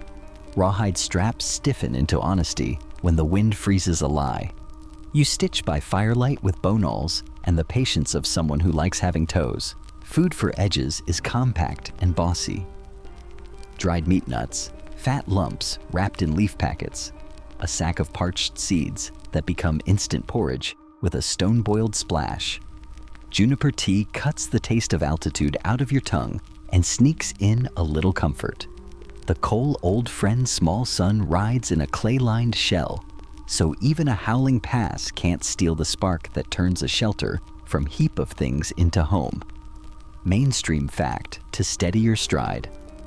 Upper Paleolithic camps show up across the Zagros and Iranian plateau by roughly 40,000 years ago, with distinct blade traditions often nicknamed Baradostian, that say plainly, people like you figured out passes, plateaus, and winter tactics a very long time back. You're not the first set of souls to stand where snow meets scrub and say, yes, but carefully. Route finding grows 3 eyes. 1 eye watches. Whether how lenticular clouds stack like quiet pancakes over peaks. How spindrift makes white banners at knife ridges. How ravens ride thermals where updrafts are strongest. Another eye reads rocklighter scree means younger falls and worse footing. Dark lichen-patched blocks have sat and settled into responsibility. The third eye keeps the social map open. Mountain springs are passports. Whoever owns their shade owns the hour you'll spend there. You greet, you gift. You trade a bead for a warning about an overhang that looks like a lion but acts like a trap. Sometimes you climb not to cross, but to skirt. Tree-line margins offer pine nuts in stubborn abundance and firewood that doesn't require bribing a bush. Above that, alpine meadows blink on for a few quick weeks. Flowers fat marmots, game trails like stitched threads. You take what the edge offers and don't ask for a permanent invitation. Historians still argue whether people reached and lived year-round on the highest plateaus. Think the Tibetan sky country in the late Pleistocene, or whether those altitudes were seasonal classrooms until much later, with genetic helps, like that famous EPAS-1 oxygen use tweak, braided in from Denisovan cousins spreading only gradually. You don't solve the timeline, you solve today's ridge. Your toolkit adjusts the accent, but not the language. Microliths lash into light mean spearheads that fly straighter in thin air. A short throwing board, an early atlatl's cousin, stretches your arm and changes almost into dinner. Resin behaves badly in cold, so you keep a pebble warmth looped tight around the glue pot. Cordage stiffens. You coil it under your tunic like a warmed snake, then pull it supple when you need to lash a travois to drag a member whose ankle just told the slope exactly what it thinks of it. You build steps with a digging stick, where a drift cornice makes the trail disappear. You build humility when a drift cornice decides it didn't disappear. It was waiting. Edgecraft is etiquette. You don't camp in drainages when clouds are angry. You don't walk the center of a frozen creek in late sun. You don't test an overhang by standing under it and asking philosophical questions. You do count beats between thunder and echo to know how far the storm is pacing. You do check the snow for a sifting of dust that means wind came from the desert news that the pass upwind is bare rock and bad hope. You do keep one joke ready for the steepest hour because laughter is oxygen that doesn't cost extra joke 3, mainland roots. Multiplex, now the Zagros to your east, mutter invitations toward the great rivers. Anatolia's shoulders lift you toward cold coves and eventually peninsulas where ice and sea negotiate. South, the basalt and sand of Arabia reassert themselves with the stubborn vocabulary you've learned to parse. On every path, the seam is your friend canyon rims where breezes file the heat down to tolerable. Cliff bases where dripping seeps draw hoof marks into readable pages. The first meadow past the pass where wind dies and deer reconsider their life plan. At a high camp, you learn an odd new quiet. No insects, no frog gossip, just wind and your pulse and the occasional complaint from rock. It makes stories sound bigger. You press ochre into a crack and leave a thumbprint, the smallest graffiti that still says, "We passed, and we were not absurd." Beside the fire, you hold a sliver of bark to your eyes and cut 2 thin slits. Glare drops and the world's edges return from blinding to legible. It's a trick anyone who lives with ice figures out. Eventually an accidental invention that spares you from snowblind mornings and smug rocks. Down again by morning, you drift along the long slope where juniper gives way to sage, where sage gives way to grass, where grass concedes to salt. The seam holds steady underfoot, and your stride relaxes into the old confidence options left, right, and ahead. Far on the next ridge, there's movement that walks like people. Some will be your cousins. Some will be older kinds with different foreheads and excellent reputations for weather sense. The edge between kinds is another seam to learn. You bank your cold touch the beads at your wrist, portable promises, and let the mountain exhale. You back into the wide. You don't conquer deserts or mountains. You befriend the edges that explain them. The map opens when the seam does. And your feet, now fluent in dunes and snow, have more to say. You crest a low ridge and freeze not from cold, but from recognition. Another fire down valley. Its smoke a darker thread against the dusk. The silhouettes around it are not yours broader. Through chest and shoulder necks sunk deep, as if the wind tried to push and they learned to lean back. The first lesson of new country is older than language when you see. Other night you step soft. Your band tightens not with fear but with etiquette. Hands low, voices level, tools put away unless needed for bread, not bravado. You breathe the kind of slow that makes a heart useful. They smell of birch smoke and marrow. Their camp sits tucked into a limestone shoulder wall, at their backs wind, at their front an arrangement you respect, because you would have chosen the same. A woman there holds a flake the way you hold one firm, loving, impatient with dullness. A man's profile turns, and the fire paints his brow forward, his face shorter, the jaw like a hinge. That means business.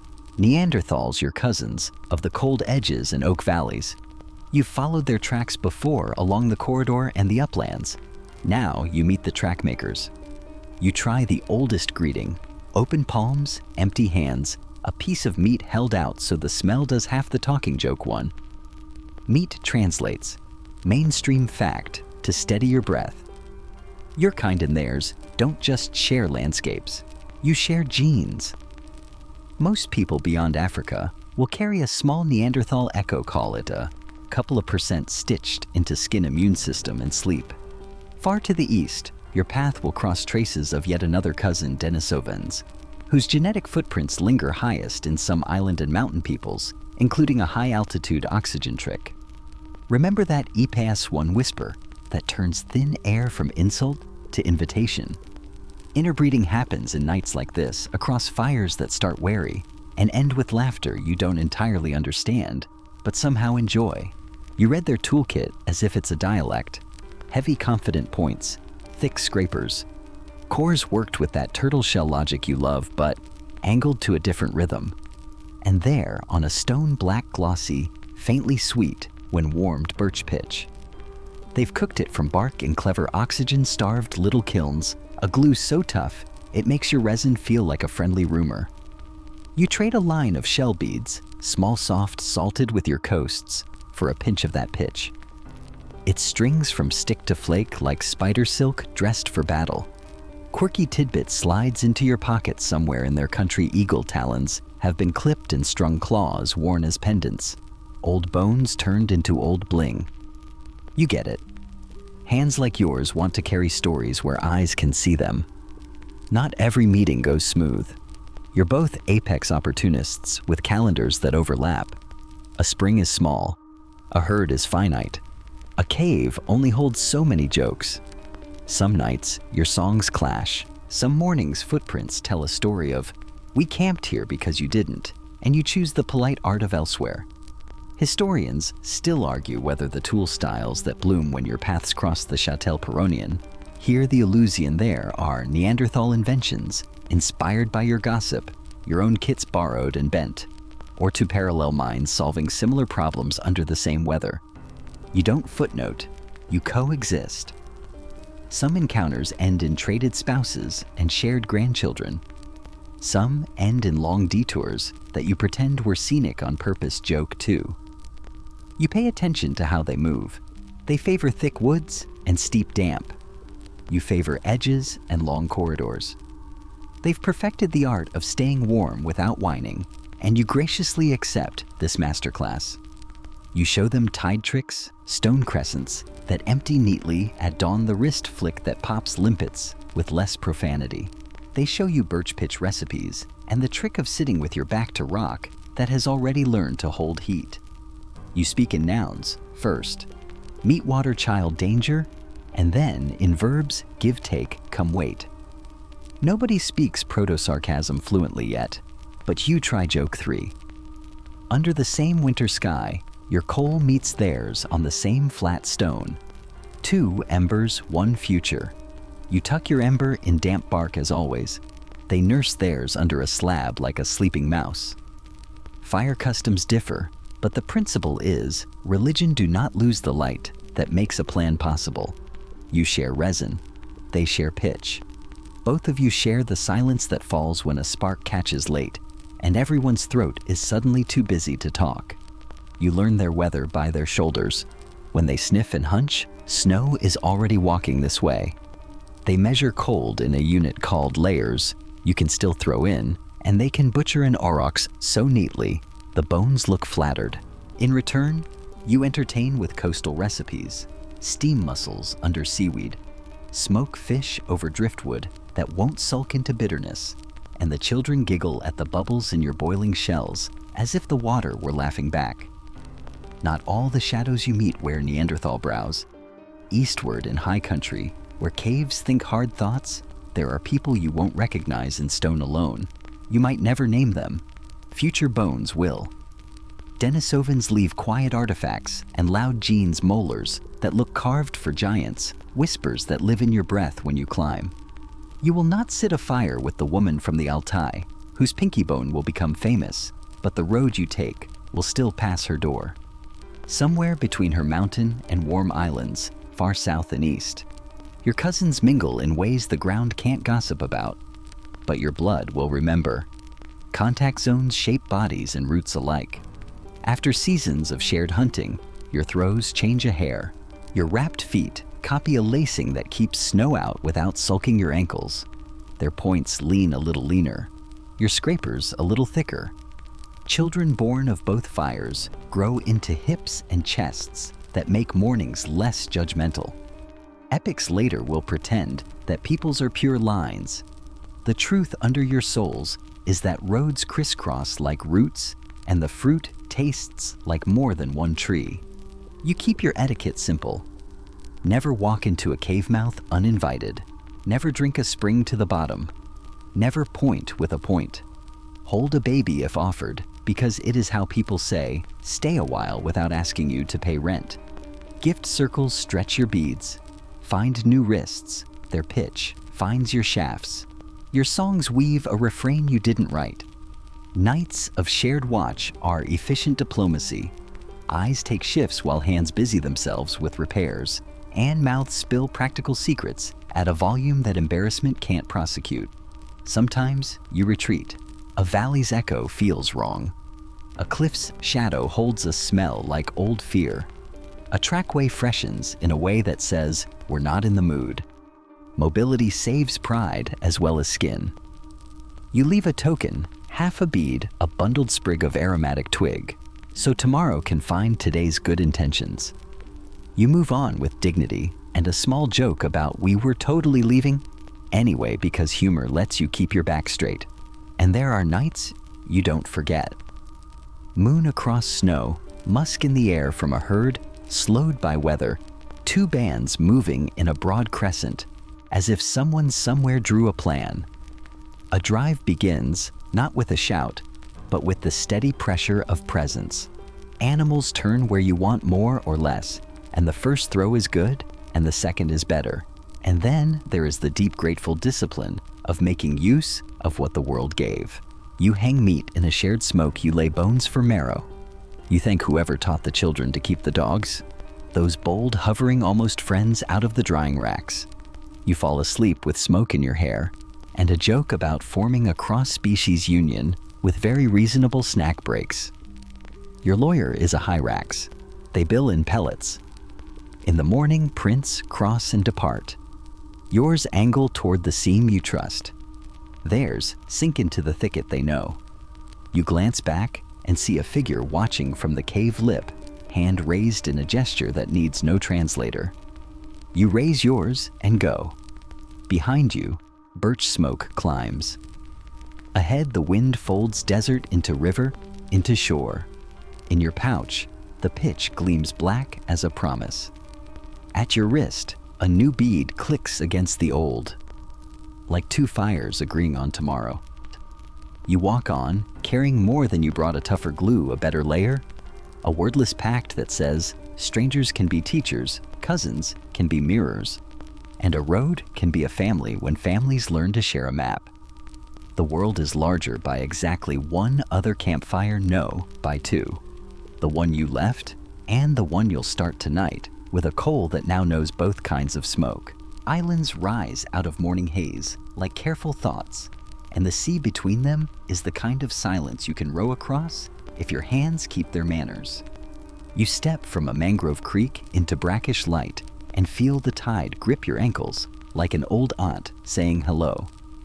Ahead, the archipelago is not a dotted line.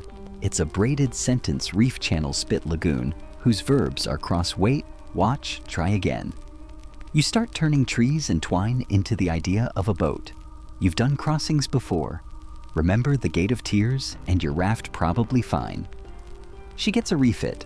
You bind thicker bundles, weave side braces, the way ribs hold a chest, lash, a low frame across the top for cargo, and children with opinions. Resin gets warmed. Pitch a gift from cousins. Under birch smoke, get softened seams, get taught a sermon about loyalty. The coal your small son rides in a clay-lined shell, sunk into damp sand on the bow. You can't afford a night without fire. You can't afford a day without nerve. The moon keeps office hours. The monsoon keeps the flight schedule prehistoric. Airline jokes never get old. Joke 1.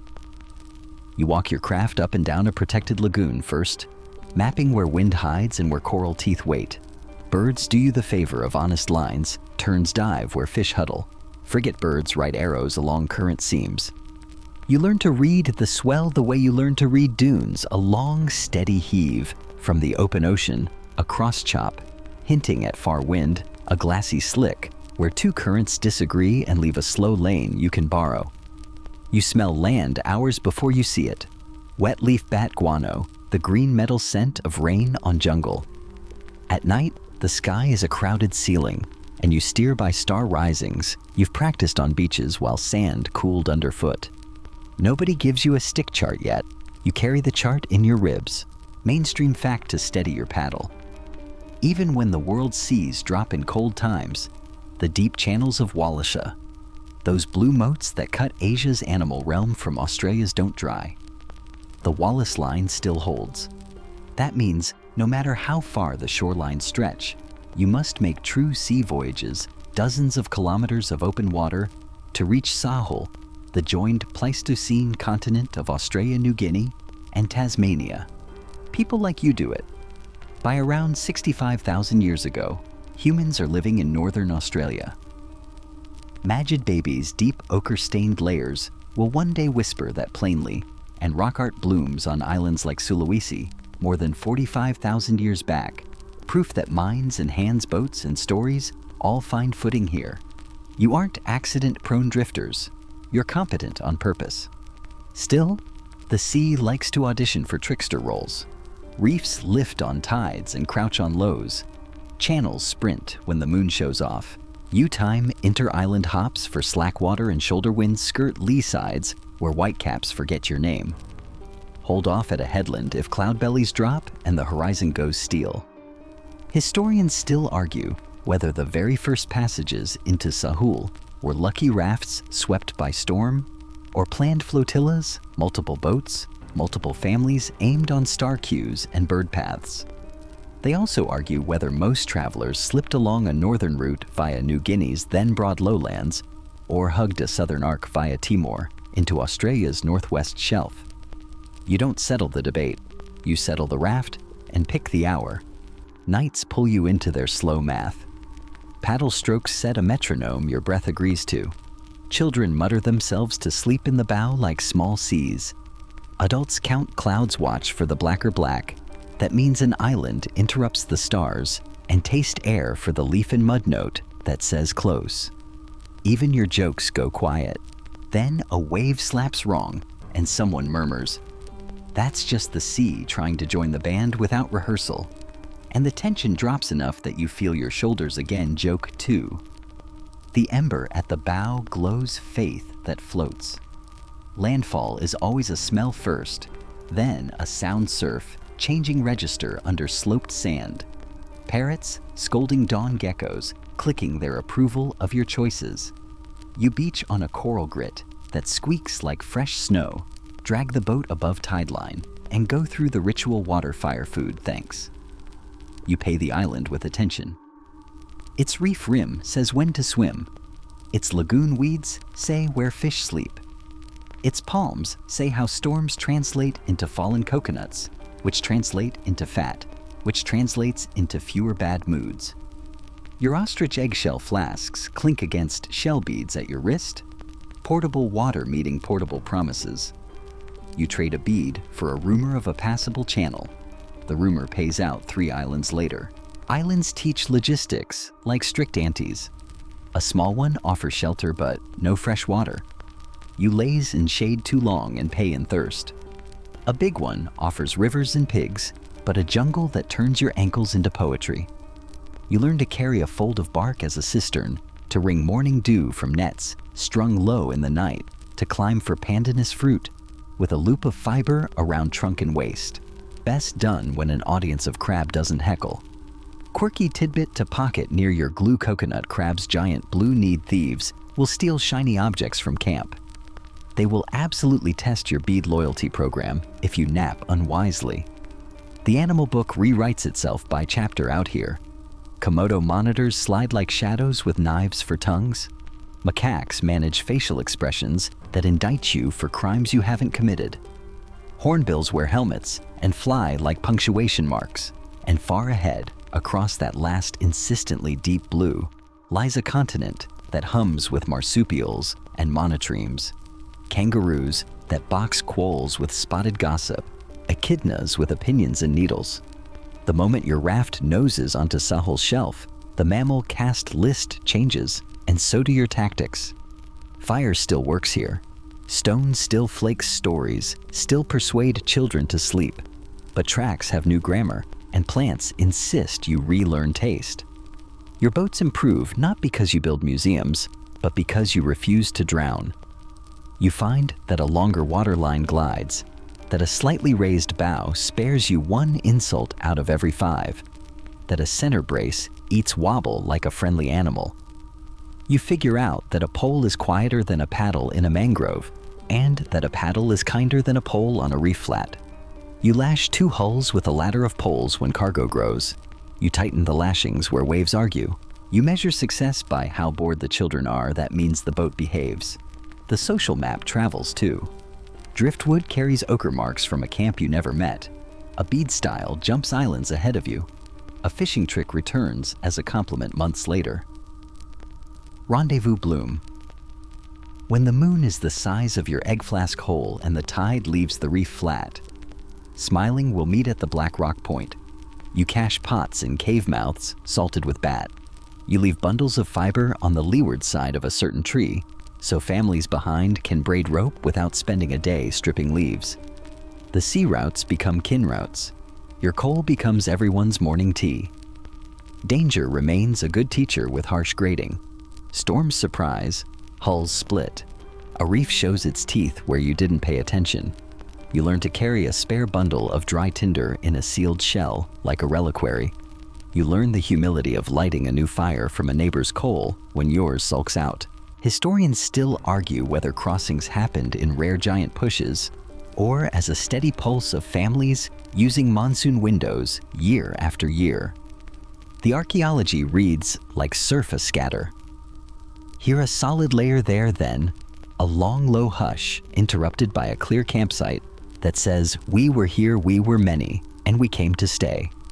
By the time your bow nuzzles the long tidal rivers of a Sahul shore, you speak ocean well enough to make small talk in chop. The mangroves wear mud like jewelry. The floodplains breathe. The tide climbs 6 hands higher than your comfort, and then backs down like it had second thoughts. You step onto new ground that smells of eucalyptus and lightning, and you feel the world turn a page. You touch the coal stubborn friend, and it answers with a red yes. You press a palm to ochre and print it on a rock ledge in the shade, not because you crave applause, but because you promised your own bones you'd leave a breadcrumb or two. At night, the southern sky remixes your star map. You find a new line to follow, test a new mnemonic, make a new joke about how constellations everywhere look like people with skewed imaginations. Joke 3. The sea quiets to a breath. Your raft dries, your rope relaxes, your shoulders keep the echo of paddling like a lullaby. You're slow to stop humming. In the morning, there will be fresh tracks that don't read like yesterday's fish, that laugh at yesterday's traps plants that need new respect.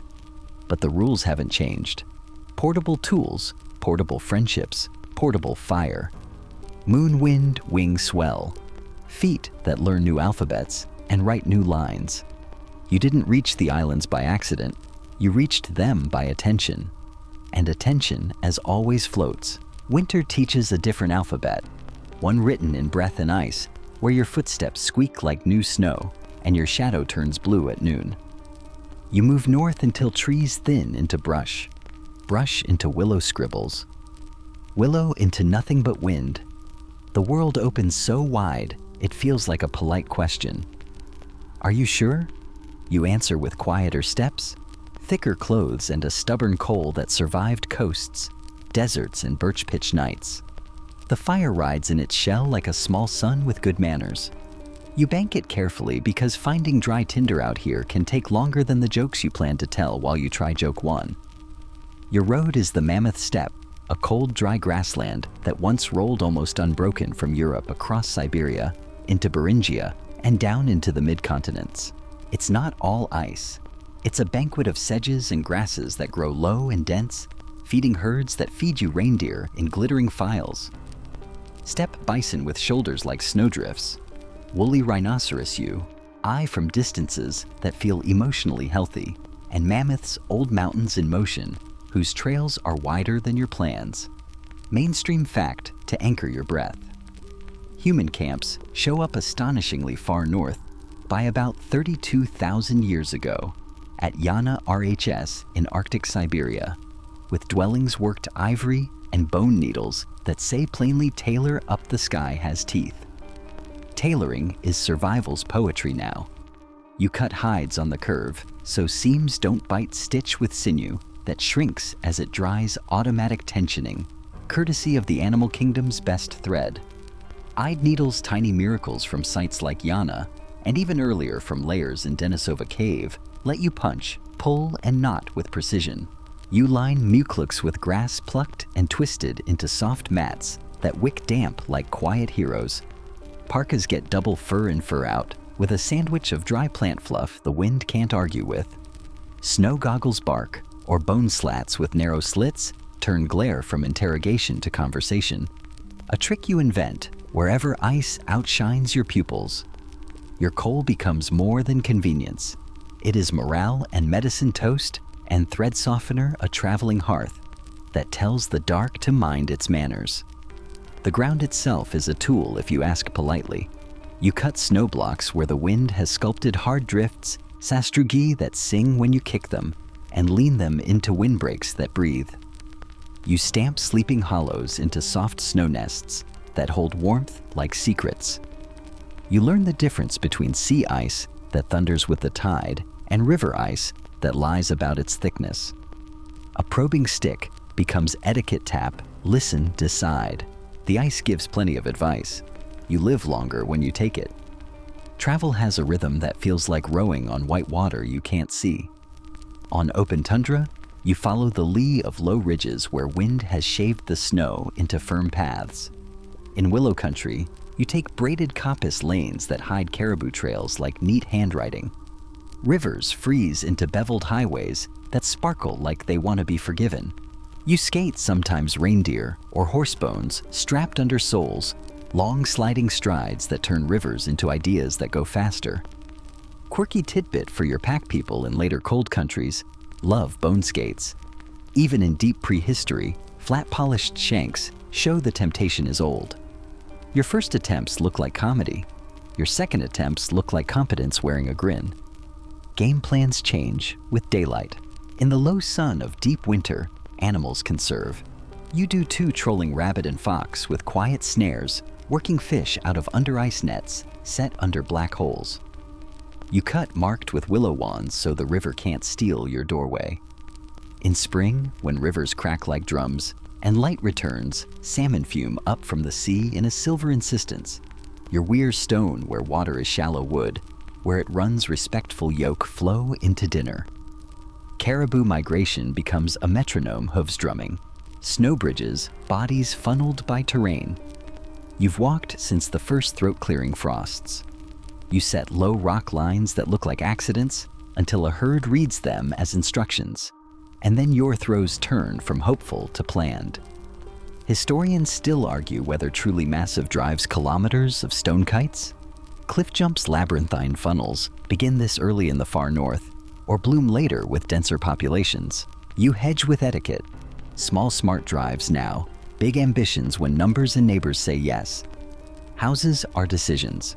If the wind lets you keep moving, you do skin tents that pitch in minutes, snow walls that rise and aid a fire that turns them into a room. If a season insists you stay because the salmon run deserves respect, or because a storm pins you, the architecture fattens.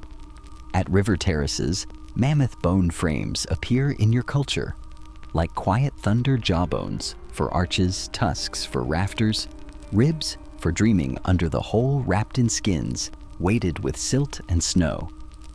Sites on the East European plain, Mežerič Mezin, will one day show rings of bone houses around 14 to 15,000 years old. Farther back in time, at places like Dolní Věstonice, mammoth bones, hearths, and kilns whisper of deep, cold country experiments in staying put just long enough to call it a plan. You don't worship bone houses. You use them when the ledger says yes. Dogs hover at the edge of light in a way that doesn't feel accidental anymore. Their eyes read your hands. Their noses read what you cannot.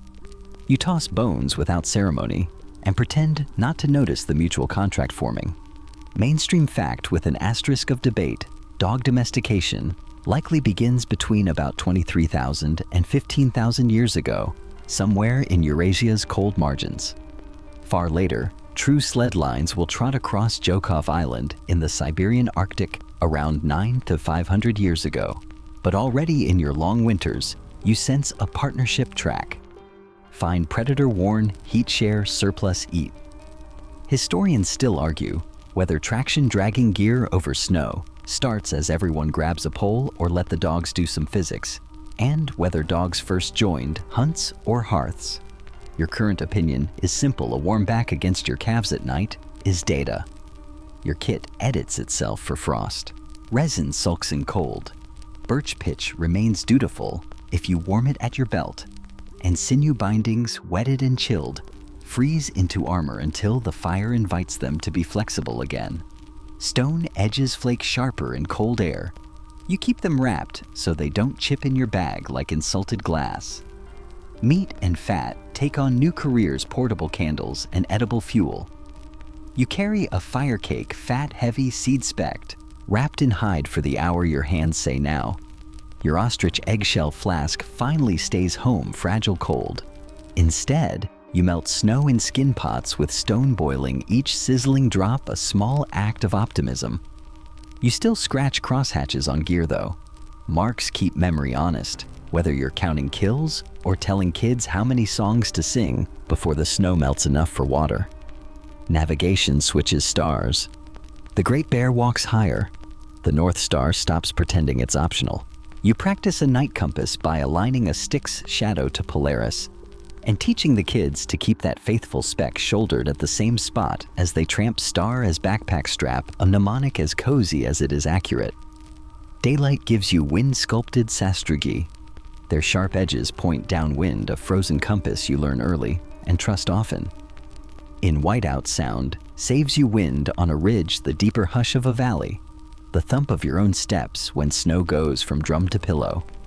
You sing sometimes not for company, but because the echo maps the world when sight resigns, joke too. The northern gate to new continents opens as a landscape instead of a line, Beringia, a broad cold bridge of steppe tundra that fattens when seas fall and drowns when they rise. You don't see borders, you see seasons. Some winters, the winds taste different and the sun's arc is oddly low. Some summers, the herds drift along a breeze that remembers another ocean. Mainstream fact to file under will argue forever there are snacks. People reach the Americas by at least the late Pleistocene. Historians still argue whether the first major pulse walked a Pacific Rim route by boats and beaches, while glaciers sulked inland or slipped through an interior ice-free corridor after it opened or arrived in several braided strands over centuries. From your point of view, the question is practical. Is the coast passable now? Is the river friendly this month? Do we know a fire we can borrow when the wind eats ours? Comedy survives the cold because it's free heat. You name your worst blizzard kindly auntie because it insists you stay for 3 days and feeds you your own supplies. You swear you saw a raven frown at your snare knot and fix it out of sheer professional pride.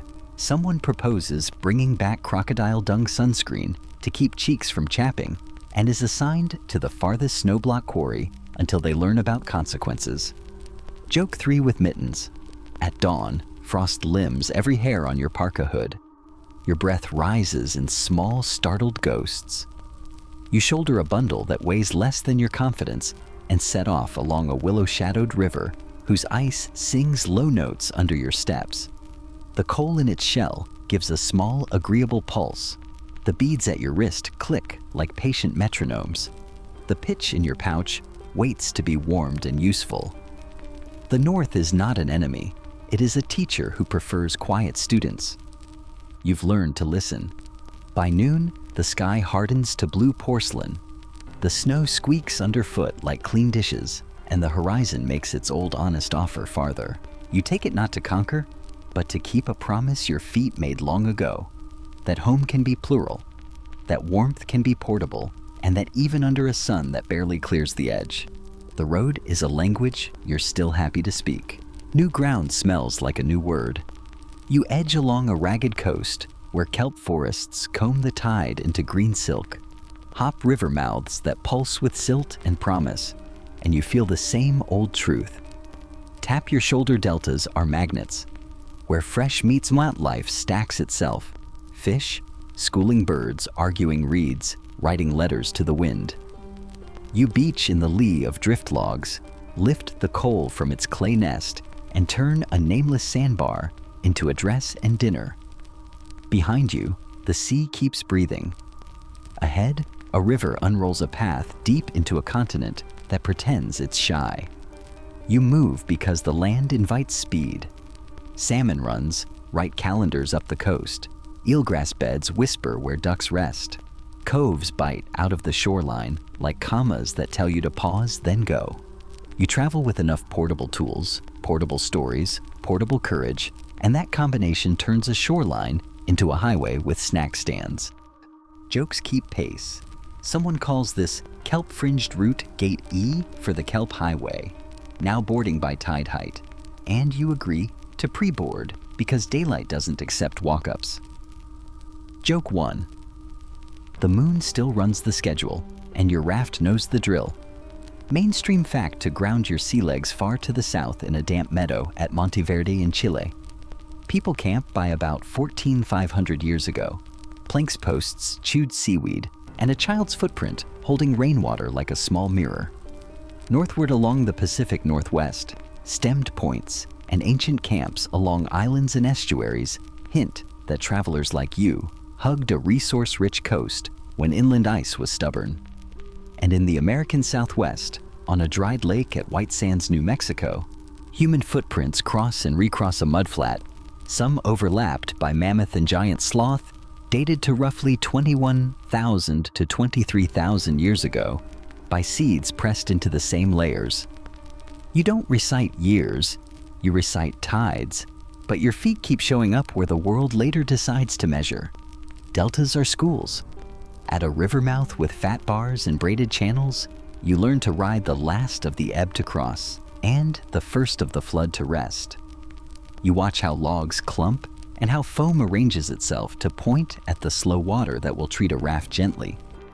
You read the color of water like mood brown and pushy green and reasonable blue and unhelpful. A reed bed flexes in one direction when the tide takes charge, and in another when the river remembers its job. Sand tells time in ripples.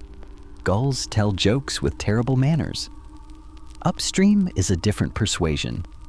Fresh water turns the air soft. Cottonwoods toss coin-shaped leaves that tinkle when a breeze negotiates shade. Gravel bars lay out arrowheads of dry stone where you can nap and pretend that counts as vigilance. It does. You walk with the river's logic cutbanks, where fish hold back eddies, where sticks circle like undecided thoughts. Oxbows, where you can shortcut a mile by being cheeky and damp. You harvest mussels in riffles torch salmon in a char-striped hush and push your shadow inland so a continent will finally admit you're here. Your kit speaks fluently. Microliths now lash into barbed river points that catch fish like sentences, catch meaning. Pitch, the black inheritance from Birch Smoky cousins, keeps halves loyal even when they sulk underwater. Nets not thin and supple, stakes sharpen into a weir that looks like driftwood with ambition. Children line stones in a crescent and discover how betrayal feels when a flood grazes by and pulls their masterpiece 3 bends downstream. Small tears, big lesson. You set aside a clay-lined shell of coal under a damp leaf because rivers love to test forgetfulness. Fire stays. Rivers can be forgiven. Open country deltas aren't the only new shores that make your pulse right faster. East, where lowlands sprawl and swamps hold up the sky, you find the kind of edges that trap sunlight. Mangroves and mudbanks, crocodile eyes like unblinking commas. You reject crocodile dung sunscreen for the 16th time because even here, with lizards performing pointed punctuation, you believe in friendship and olfactory dignity. Instead, you smear ash and fat lengthen sleeves and make shade walk with you. Quirky tidbit to slip beside your glue pot. Mangrove oysters grow at face height, like someone shelved snacks along the trail. You step carefully, pry politely, and thank the tide in advance. You leave marks without meaning to. A flake snaps and lands by a log. A post hole stains darker than the sand around it. A bead drops off a cord and nests in silt. The river spreads your memory like gossip here. A hearth there, a chopped nutshell. Somewhere upstream, a midden that looks like a hill that decided to smell interesting. Historians still argue whether population spread after first landfall in the Americas was a sprint keyed to river and coast, or a slow-motion braid with pauses that lasted generations. They also argue whether the earliest pulses came in one big wave or a ragged series of arrivals, braided with pauses in places like Beringia. You don't so much settle the debate as leave another camp for them to measure later. You fill maps the way dew fills grass quietly everywhere. The morning says yes. River deltas teach generosity and caution in the same breath. Generous sedges and geese, enough to bore a wolf cattail roots that surrender to fire and mash into porridgeberry banks that turn your hands into stained evidence. Caution floods that politely schedule nothing channels that reroute as if they've discovered whim. You learn to build where last year's high water line says, okay to keep a bundle by the door. You do not have, and to sleep with your ears tuned to rain drumming upstream, because upstream is just the future with better lead time joke too. Some deltas wear winter crowns. Far north again, river mouths close under lace and open under tide. Seals write their names in air. Eiders stutter along the waterline. Your bone needles hum after dark, pulling sinew in and out of fur like a quiet conversation. Dogs curl into the night like commas. The ice moans under moonlight, and your raft becomes a sled because all tools love to moonlight as other tools. You follow the compromise path across brash, around lead, over shore-fast ice. You measure trust with a probing stick. The sea forgives expertise, not enthusiasm. Elsewhere, deltas turn into cities you can't see yet, but you can already feel the gravity Nile's green fingers scribbling calendars on mud. Euphrates and Tigris arguing happily into marsh. The Indus telling silted stories to the Arabian Sea. The Yellow River changing its mind about where home is. The Mekong making 1,000 tiny decisions at once. You won't pour stone into their banks for a very long time, but you already pour footsteps, seasonal loops that fold back trading routes, that slink out visitations, that return because fish will. Your wealth is still options. Deltas throw you more than you can hold, and you repay by moving lightly and promising to visit again when the sand decides to live someplace else. Footprints keep becoming letters. On a beach where wind writes sideways, you lay down a line that a child tries to step in exactly. On a mudflat, you realize you're walking inside a trackway laid yesterday by someone who laughed louder than they walked. At a spring tide low, your whole band crosses a spit that the ocean will repossess in 2 hours, leaving nothing but a memory. And if you're lucky, a shell cairn just high enough to be a rumor. Footprints hold hands with time in a way even your songs envy. Somewhere ages ahead, Someone will stand over a clay pan and time travel by looking down at your step and seeing their own foot fit into it like agreement. People love to pretend later that the peopling of continents is a story with a proper beginning and an applause line. You know better. It's a continuous improvisation with recurring motifs, fire wrapped in bark beads, clicking like quiet promises, pitch glistening like small knights' rafts that change shape, dogs that negotiate roles, jokes that carry more weight than packs. You don't plant flags, you plant camps. You don't conquer. You converse sometimes in stone, sometimes in smoke, sometimes in the grammar of a weir that wants fish to misunderstand their options. Night in a new estuary is the same old friend, different stars, same patient breath. You hang fish to smoke over driftwood that will not stoke the coal that has traveled from the Gate of Tears through caves, coasts, and ice, and you let the river do its midnight chores while you do yours. Beads at your wrist remember a far shoreline. Your raft's lashings smell faintly of mangrove and birch pitch. Your knife carries a new nick. It did not ask permission for. You promise everyone a slower day tomorrow, and know you're lying. Curiosity keeps short lists. Jokes finally pry their way back in.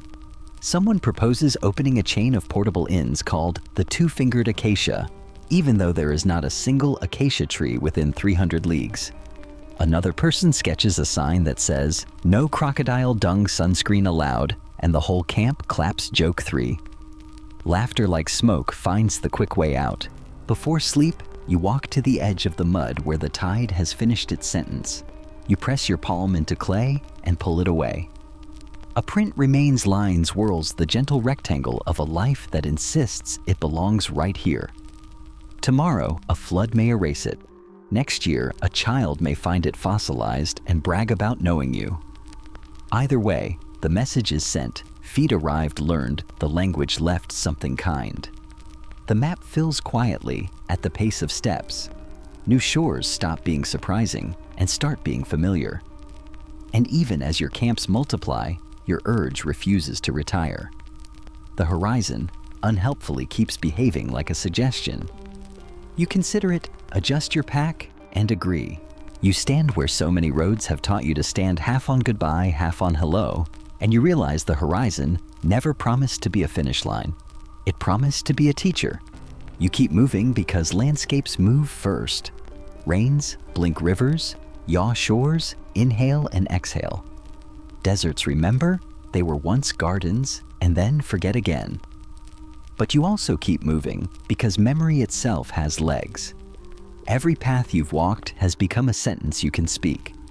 Every safe spring is a promise you've sworn to repay by passing it on. Mobility is not a phase, it's your species' native grammar. Even when people begin to keep animals, the feet don't retire, they unionize. Sheep and goats learn your songs along the Zagros shoulders. Cattle walk with you across savannas that were once a green Sahara. Mainstream fact to tuck beside your old beads in the mid-Holocene pastoral camps and cattle cult sites like Nabta Playa. Speckle, what is now desert rock. Art paints, herds with proud curved horns and seasonal rounds keep time with shrinking rains. Herding doesn't kill wandering, it professionalizes it. You invent transhumans before anyone names it. Summer meadows, winter valleys, the same old seamcraft with new companions. Dung becomes fuel milk, becomes travel food, and the road smells different but means the same. Later fields sprout where your camps once briefly lingered, and granaries promise the luxury of staying. But the strangest trick of agriculture is that it makes new travelers anyway. Seeds and stories go first, obsidian shells and salt follow. Then marriages, messengers, and markets braid paths so tight they hum. Historians still argue whether farming made most people truly sedentary or simply shifted mobility up a level. Fewer whole camp moves, more specialist trips, longer trade loops, wider pilgrim circuits. Either way, you watch feet redraw maps into routes and routes into roads and roads into reasons. You learn a new road food cheese, quirky tidbit to season the porridge far out on other river plains. Neolithic potters drill holes into strainers that end up stained with milk fat. A quiet sign that people curdle travel into something you can pack, stack, and share. A wheel of food for a wheel of time. You blink at the pun and blame the smoke for the tears joke one. Milk becomes portable goodness. Lactose intolerance becomes an engineering problem that a village can solve with fermentation and patience. Your toolkit nods, solve, simplify, carry on. Myths rehearse the habit. You tell road stories that organize distance into versus river gods who lend safe crossings, star wives who keep appointments on the same night each year, trickster winds who teach humility by rearranging sand. The tales are navigation with glitter. They teach children which ravine floods without warning and which pass breaks winter early, using the kind of drama that sticks in a sleepy mind. Memory palaces sprout like way stations. The two-fingered acacia, hello old friend. The elephant stone that watched your raft dry, the Hyrax rock, whose perfume has no dignity but perfect recall. You mark the world, it marks you back. Trade turns footpaths glamorous. Obsidian walks farther than any arm can throw. Shells from a certain bay learn to speak 5 languages. Red ochre wears the fingerprints of 100 valleys. Markets meet, where deltas have the energy to be generous, where caravan wells have the decency to be deep, where wind and water have negotiated a truce, long enough for strangers to decide they aren't. You laugh at a joke about opening a franchise of the two-fingered acacia inns and admit it would probably work joke too. Hospitality is just logistics wearing manners, and mobility is hospitality that thinks ahead. What about boats and beasts with opinions? The raft, probably fine, becomes probably fine. 2, then you know. This one actually turns, and eventually something with an outrigger and a personality. Dogs stop pretending they're only here for scraps and start earning official job titles. Reindeer decide sled skills will improve the HR policy of winter. Cattle bells later keep rhythm to miles. Wheels arrive much later in your long story, but even before they do, runners' skids, travois, drags, and shoulders have proved that friction is a solvable tax. Movement keeps choosing tools that make it easier to choose movement again. Your jokes keep walking too. You promise for the final time to never wear crocodile dung sunscreen, not even to impress a particularly judgmental lizard. You've got ash for glare shade for kindness, and friends who still hug you joke 3. You hum the honey guide whistle under your breath, even when you're thousands of miles from a bird that speaks that dialect, because the habit of partnership doesn't mind new addresses. Coal rides on, beads click, pitch shines, cord holds. And then, as the story folds toward now, you look around at a modern night highways, like rivers, plains, like migrating birds, phones that throw gossip faster than any campfire, and you see that nothing essential changed. People still move for food, for safety, for curiosity, for love, for the plain, shameless joy of a different horizon. Our shoes got fancier, our visas got complicated, our maps got printed in color. But the old reasons hum underneath every ticket and backpack, move to spread risk thin, move to trade burdens for options, move to find then to share. Even cities, the loud, bright descendants of last night's fire circle, braid motion into their bones. Markets are tidal pools, refreshed by crowds. Subways are cave corridors with timetables. Festivals are scheduled migrations disguised as dancing. You're still the person who can carry home in a bundle, make soup where 2 sticks cross, and remember a route by how the wind tasted at the saddle. That is what lasts. The road built your attention until attention became a compass that fits in your chest. So why does wandering never end? Because you're a species that turned motion into memory and memory into care. Because a coal and bark is a promise that survival can travel. Because a bead is a portable handshake. Because a joke is lighter than a jar and more useful at midnight. Because every time you arrive, you make a better leaving for the next person passing through. The world is not conquered. It is conversed with one tide, one ridge, one rumor, one kindness at a time.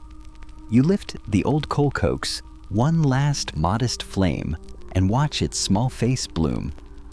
It looks exactly like it did on the first night, ordinary, stubborn, sufficient. You bank it as always, because tomorrow is a road, and you already know the first 10 steps by heart. The wind slows. The fire lowers its voice. Your shoulders, which have worn dunes and rain and salt and snow, ease as if a careful hand pressed them down and said yes now. The map that has been unfurling in your calves all night rolls itself up without hurry. You feel the afterglow of paths, the soft press of old sand underfoot, the quiet crunch of snow like distant paper, the lull of waves counting themselves to sleep. The coal dims to a comfortable star in its little cup. It doesn't ask for anything. It waits, and you finally allow the day to do the same. Breathe in the cool, leaf-scented air of a riverbank you left hours ago. Breathe out along a shoreline where the tide has decided to pause. Breathe in the wide white hush of a winter plain. Breathe out into a cave that holds the warmth for you while you rest. Let the song lines soften to humming. Let the beads at your wrist grow still. Let the old kindly tricks ash along the cheek, a whistle for birds who know your name, a story that fits the valley fold themselves like blankets. The road is not closing. It is simply stepping outside to watch the stars for a while and give you the bed.